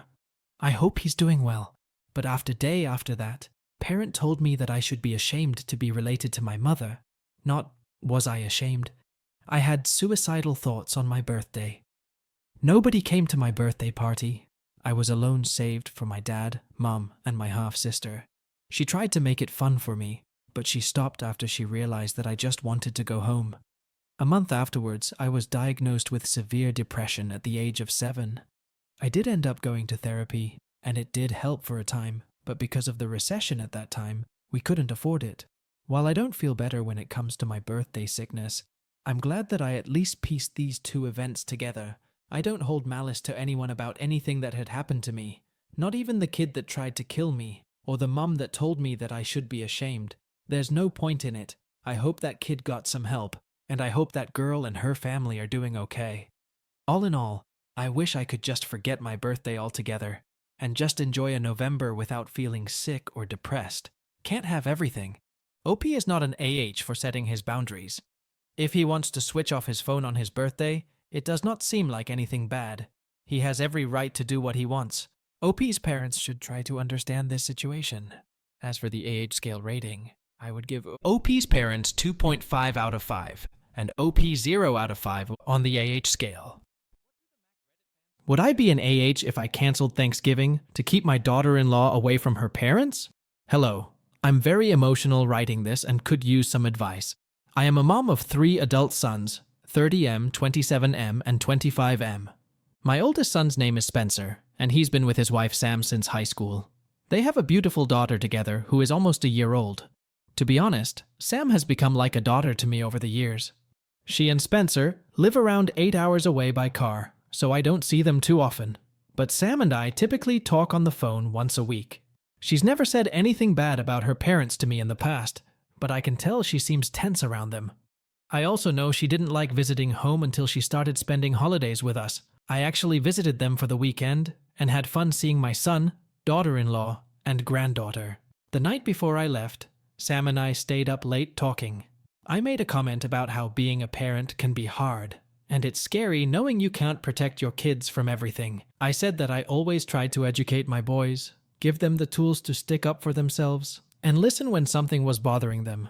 I said I know she'll do the same things for her daughter and do everything to protect her. Sam's face went white, and I asked what was wrong. She asked me if Spencer had told me anything.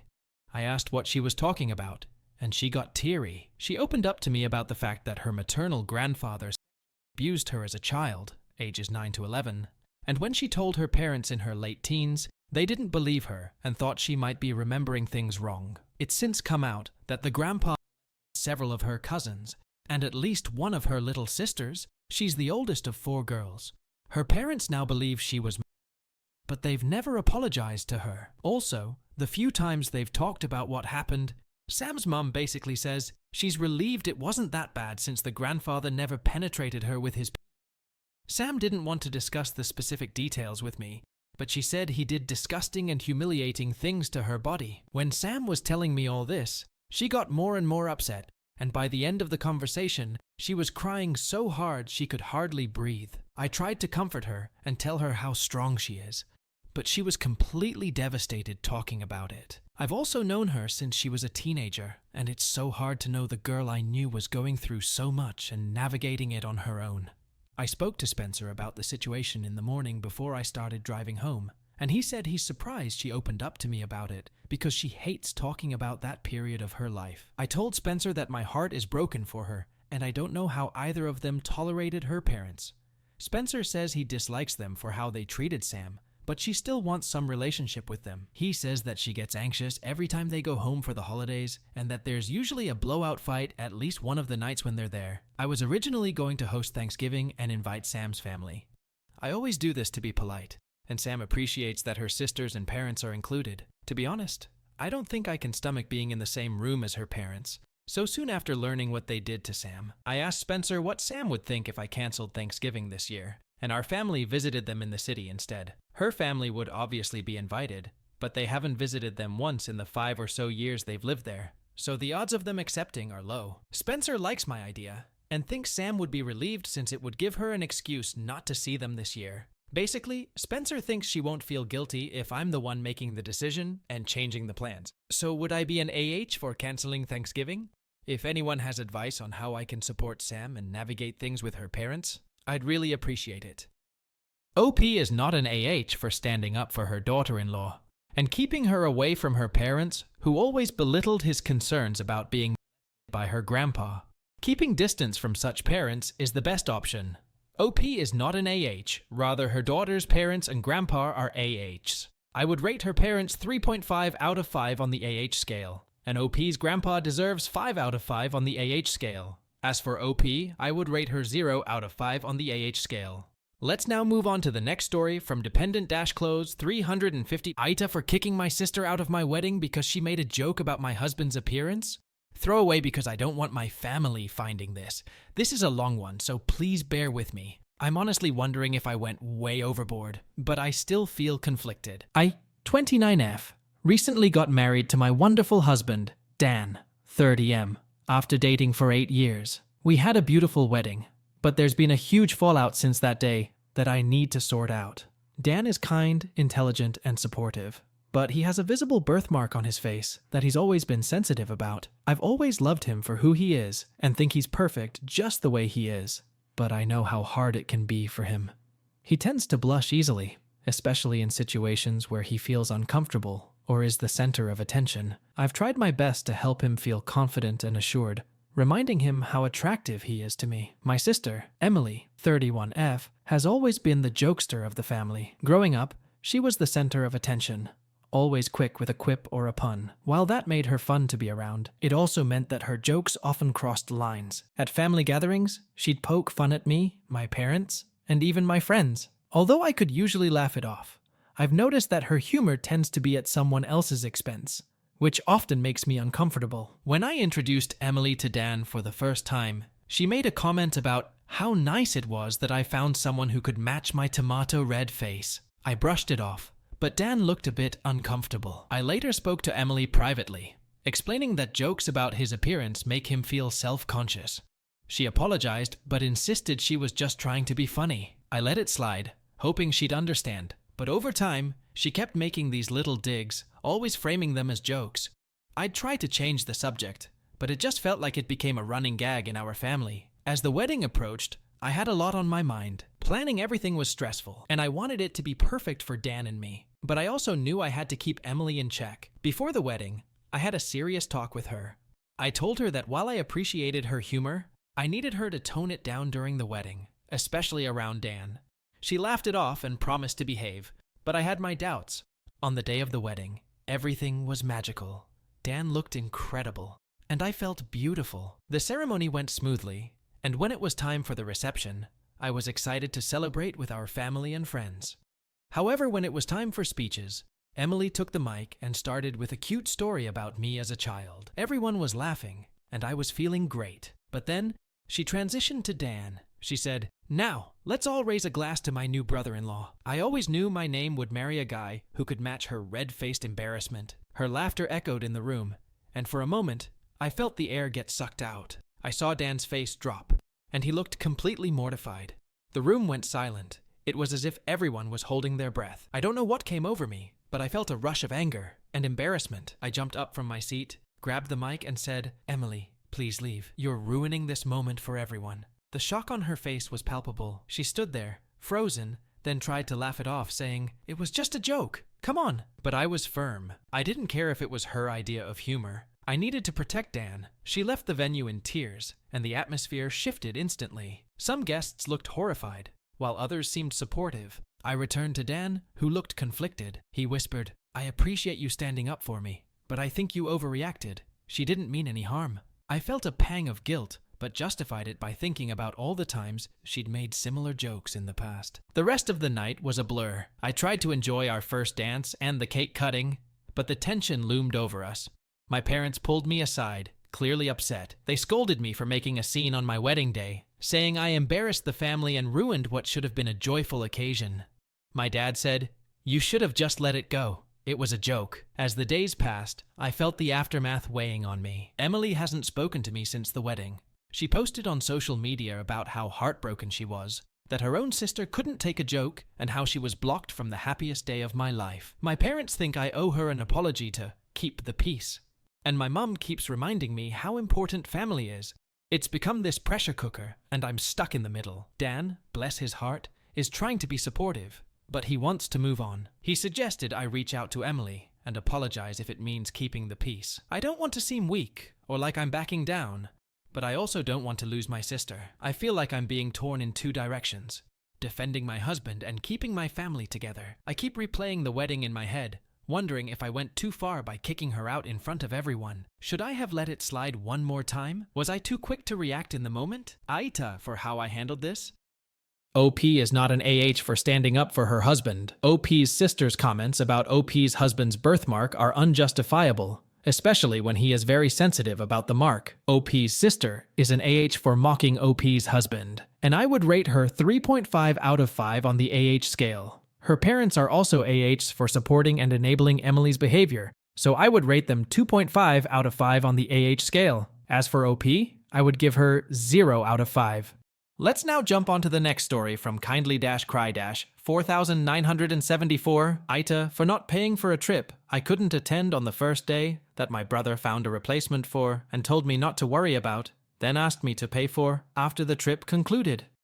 My brother, 28M, set up a houseboat trip on a holiday weekend with a group of close friends that had taken many trips in years before. In past trips, I, 30F, had invited him to, had made sure the important information was shared directly, and confirmed there was transport for everyone. In earlier years, everyone had paid the same, and as time went on, there was a preference to pay by room, which was great for couples, but sucked for singles that I pushed back on. On this trip, the first on a boat, I was initially asked to pay the same monetary amount for one of 2 curtain narrow beds below decks, as my brother and his wife together were going to pay for one of 2 full cabins with a door and windows upstairs. I pushed back, and my brother agreed to, in his words, pay part of my expense as a favor to me, since his friend had agreed to the price of the other narrow bed below.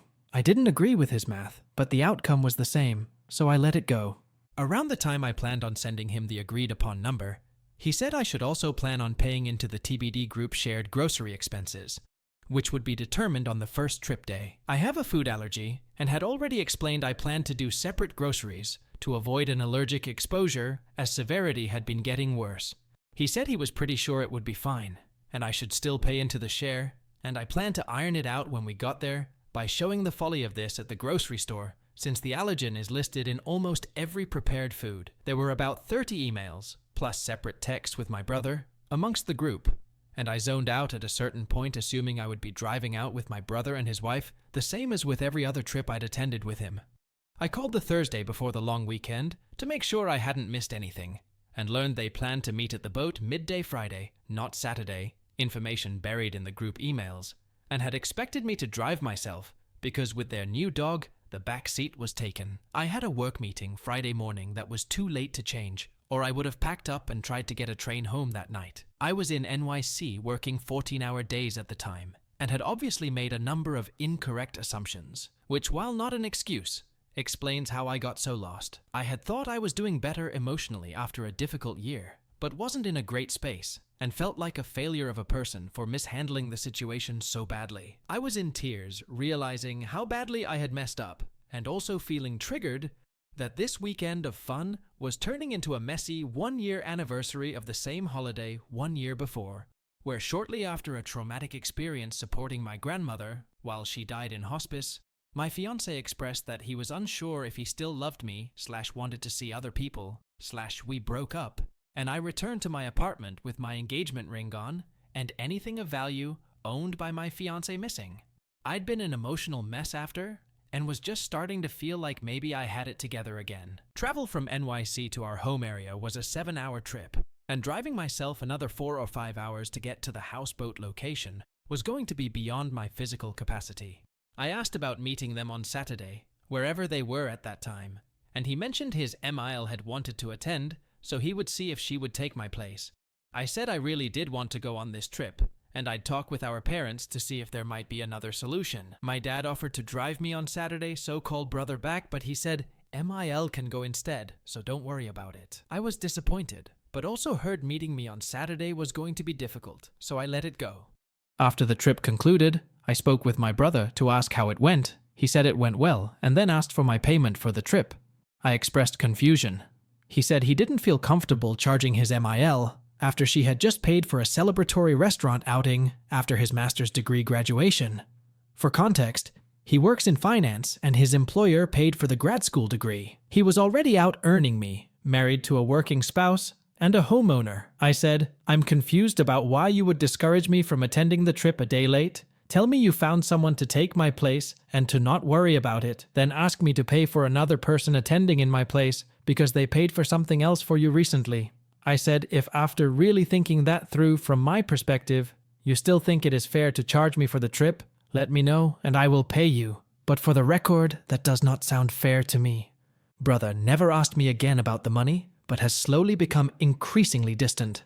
And recently my other brother, then 32M, now 43M, encouraged me, now 41F and disabled, to pay him back, saying I should have paid for the trip before it started anyway, that it would have been incredibly expensive for them to move the houseboats a day after docking at their destination, to reach a place where I could board, and that it was a silly thing to make a big deal about, and that it still annoyed our brother, now 38M, who had discussed it with him on their other trips. They have been going on annual houseboat trips and others since without inviting me. I'm conflicted. On one hand, I feel like I was getting nickel and dimed even before the trip started, which, considering my generosity with this brother, then 28M, now 38M, when we were younger, rubs me the wrong way. I know if I had paid in advance, I would have asked if the MIL was okay paying me back for taking my place, or would have discussed how much of the expense she planned to cover, but more likely would have insisted on attending the second day, which would have been a pain for the group to accommodate.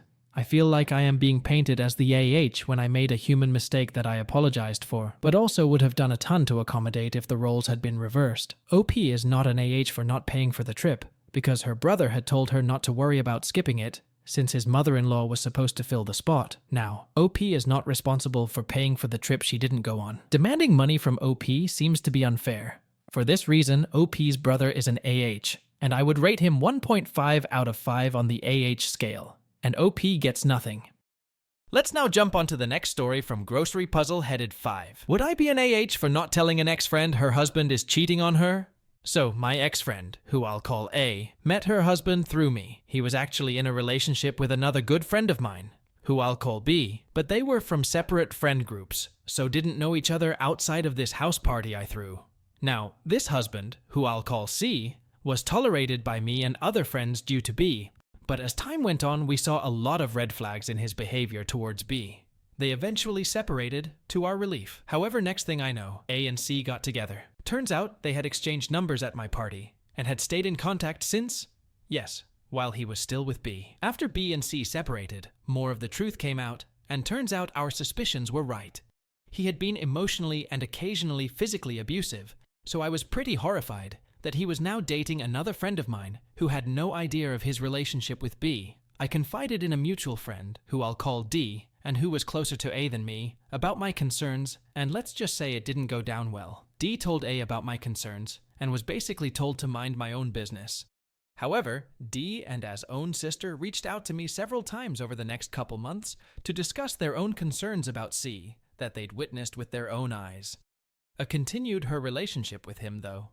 He changed his faith to align with hers, which was a huge deal. While not a virgin, in her early 20s, she vowed celibacy until marriage, and C agreed to the same. Throughout this, I remained friends with B, and, rightly or wrongly, relayed a few things back to her. She had been struggling to come to terms with her separation from C, not because she loved him anymore, but due to trying to make sense of the abuse she had endured. Despite now being in a relationship with A, C still tried to contact her on a semi-regular basis.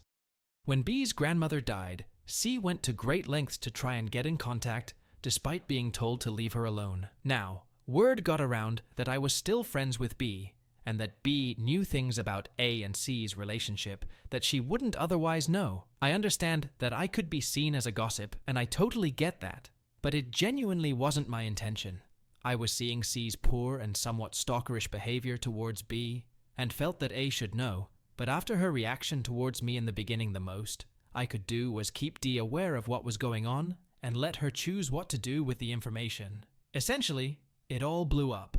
I got mad at me and D for talking about her relationship, and I was voted off the island. I also grew apart from B for unrelated reasons, so my friendship group, overnight, got very small indeed. Despite acknowledging that I was trying to be helpful, even D took a side. I gained a reputation as an untrustworthy gossip and didn't speak to anyone for 2 years.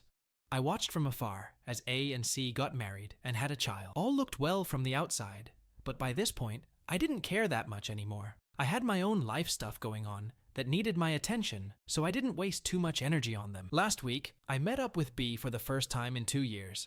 We discussed our own fallout and put a lot of stuff to rest.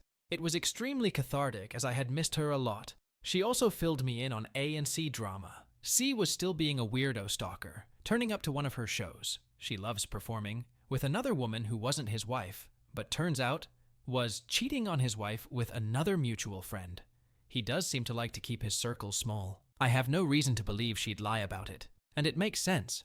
The mutual friend C slept with was B's best friend, but was the reason the gossiping got back to A and C. And I was always confused as to why this friend would go behind B's back to tell them what was being said. Turns out she was in love with C, and despite C getting married and having a child with another woman, believed he loved her too. I want to stay out of it, and I will, but I also feel bad about knowing and not saying a damn thing. So, WibTA for staying out of this one. TLDR. Friend's husband is cheating on her, but already exploded when I tried to warn her about her husband's reputation when they first got together.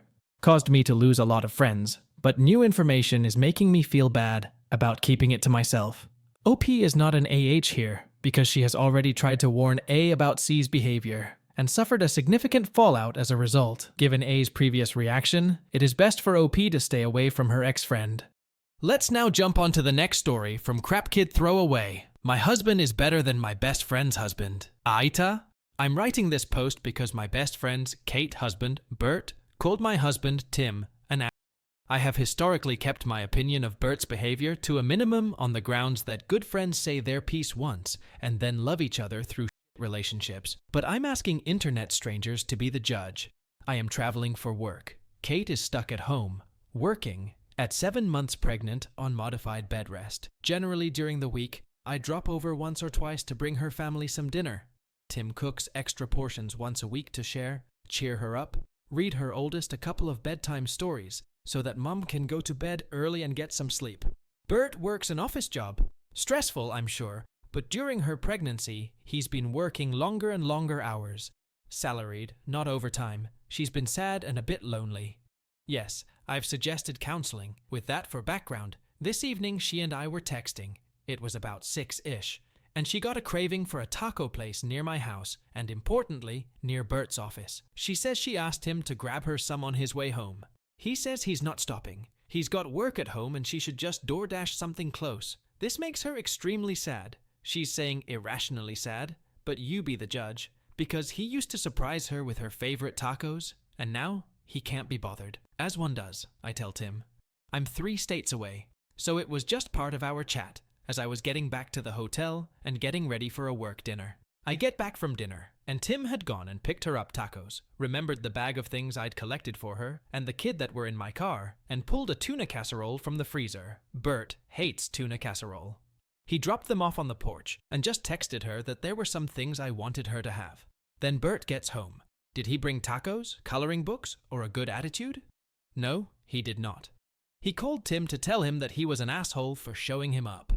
Other colorful language was also used, including some fairly sexist nonsense. He also texted me telling me to keep my husband away from his wife. Tim did respond rudely when Bert called. Kate says he told Bert he was a failure as a human, a man, a father, and a husband. Apparently, that caused Bert to scream expletives so loud their daughter started to cry. Not good. Tim then hung up on Bert, blocked him, and texted Kate that if she needed someone in an emergency, she knew where to call. But he wasn't putting up with her husband any longer. It's a giant cluster, and I have no idea what's going to happen. My husband feels bad things escalated so much, particularly since their daughter was crying. He feels like an asshole at the moment. Obviously, Bert thinks he's an I think he's a sweet man. What do you guys think? Update. I apologize for screwing up the title last time. I was trying to be brief and wound up being wildly disappointing. My apologies. Hopefully this is more effective. This update is shared with Kate and Tim's permission. For reasons, Bert can go f himself. Bert did email Tim this morning to apologize. Bert said he had forgotten I was out of town, and he didn't realize that Tim was dropping off the meal train food. It was a weird email for many reasons. But Tim responded politely, if non-committal. Tim hasn't changed his view of Bert in part because of what happened between Bert and Kate this afternoon. Bert also texted me to apologize, but I didn't get his message until after I landed, and by then everything else had happened. I've elected not to respond. Bert went home around noon after staying at a hotel last night. Kate's sister had taken their daughter to the park, so Bert and Kate could talk it out. Short version is that Bert has been avoiding Kate because she's not happy during this pregnancy. I mentioned in a comment that Kate had been married previously, and shortly after her first husband died, she had complications in a pregnancy that forced her on bed rest.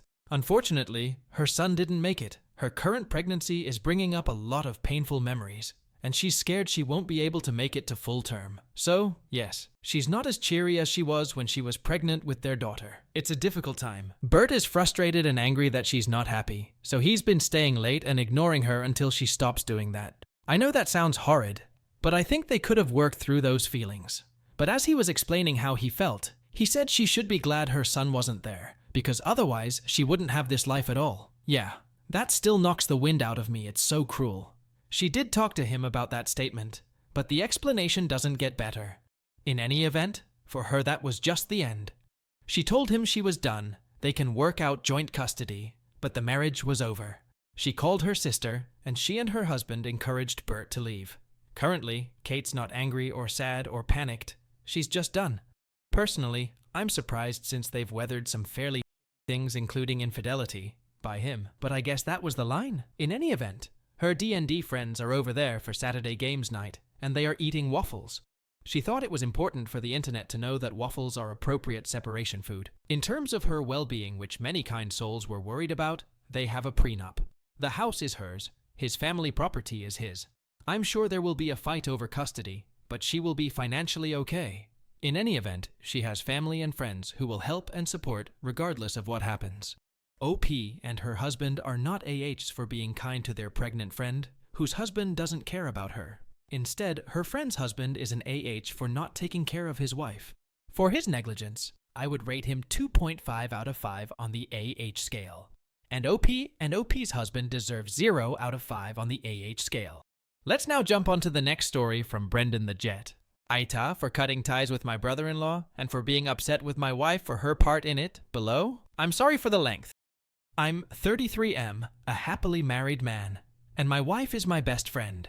We are supposed to be a team and have each other's backs and best interests at heart. It's a cliche, it's cringe, but it's true. However, something has come up and it has me doubting and looking at her differently. I want to know AITA for being upset with her for all this. Long story short, about a year ago, my wife asked me to sell a spare vehicle that I was doing nothing with to her brother. His fiancée and him shared a vehicle, and it wouldn't do since they were moving to another state.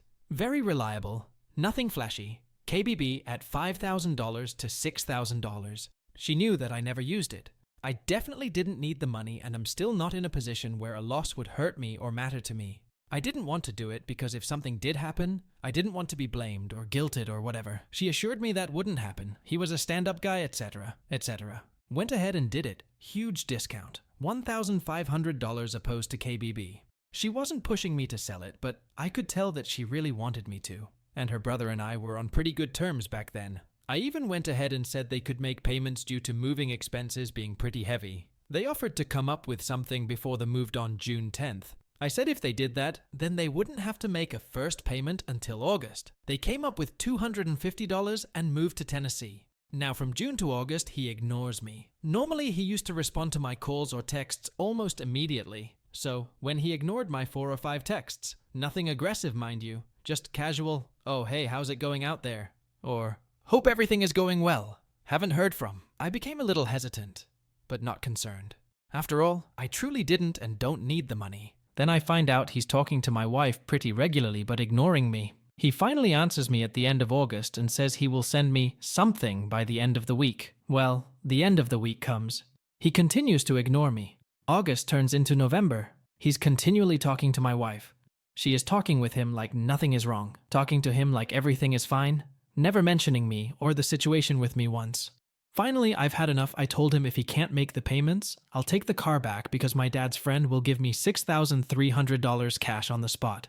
No hard feelings, but I'll just take the car back. He responds with sunshine and rainbows and apologies and promise after promise. I explain it's not the money, but the principle. I just needed communication and a little appreciation for doing a favor I never wanted to do that none of his friends or family would have done. He swears he will get me something by the end of the week. Promise, excuse, promise, excuse. The end of the week comes, then the month, then the end of the next month. My wife continues to talk to him as happy and as normal as ever.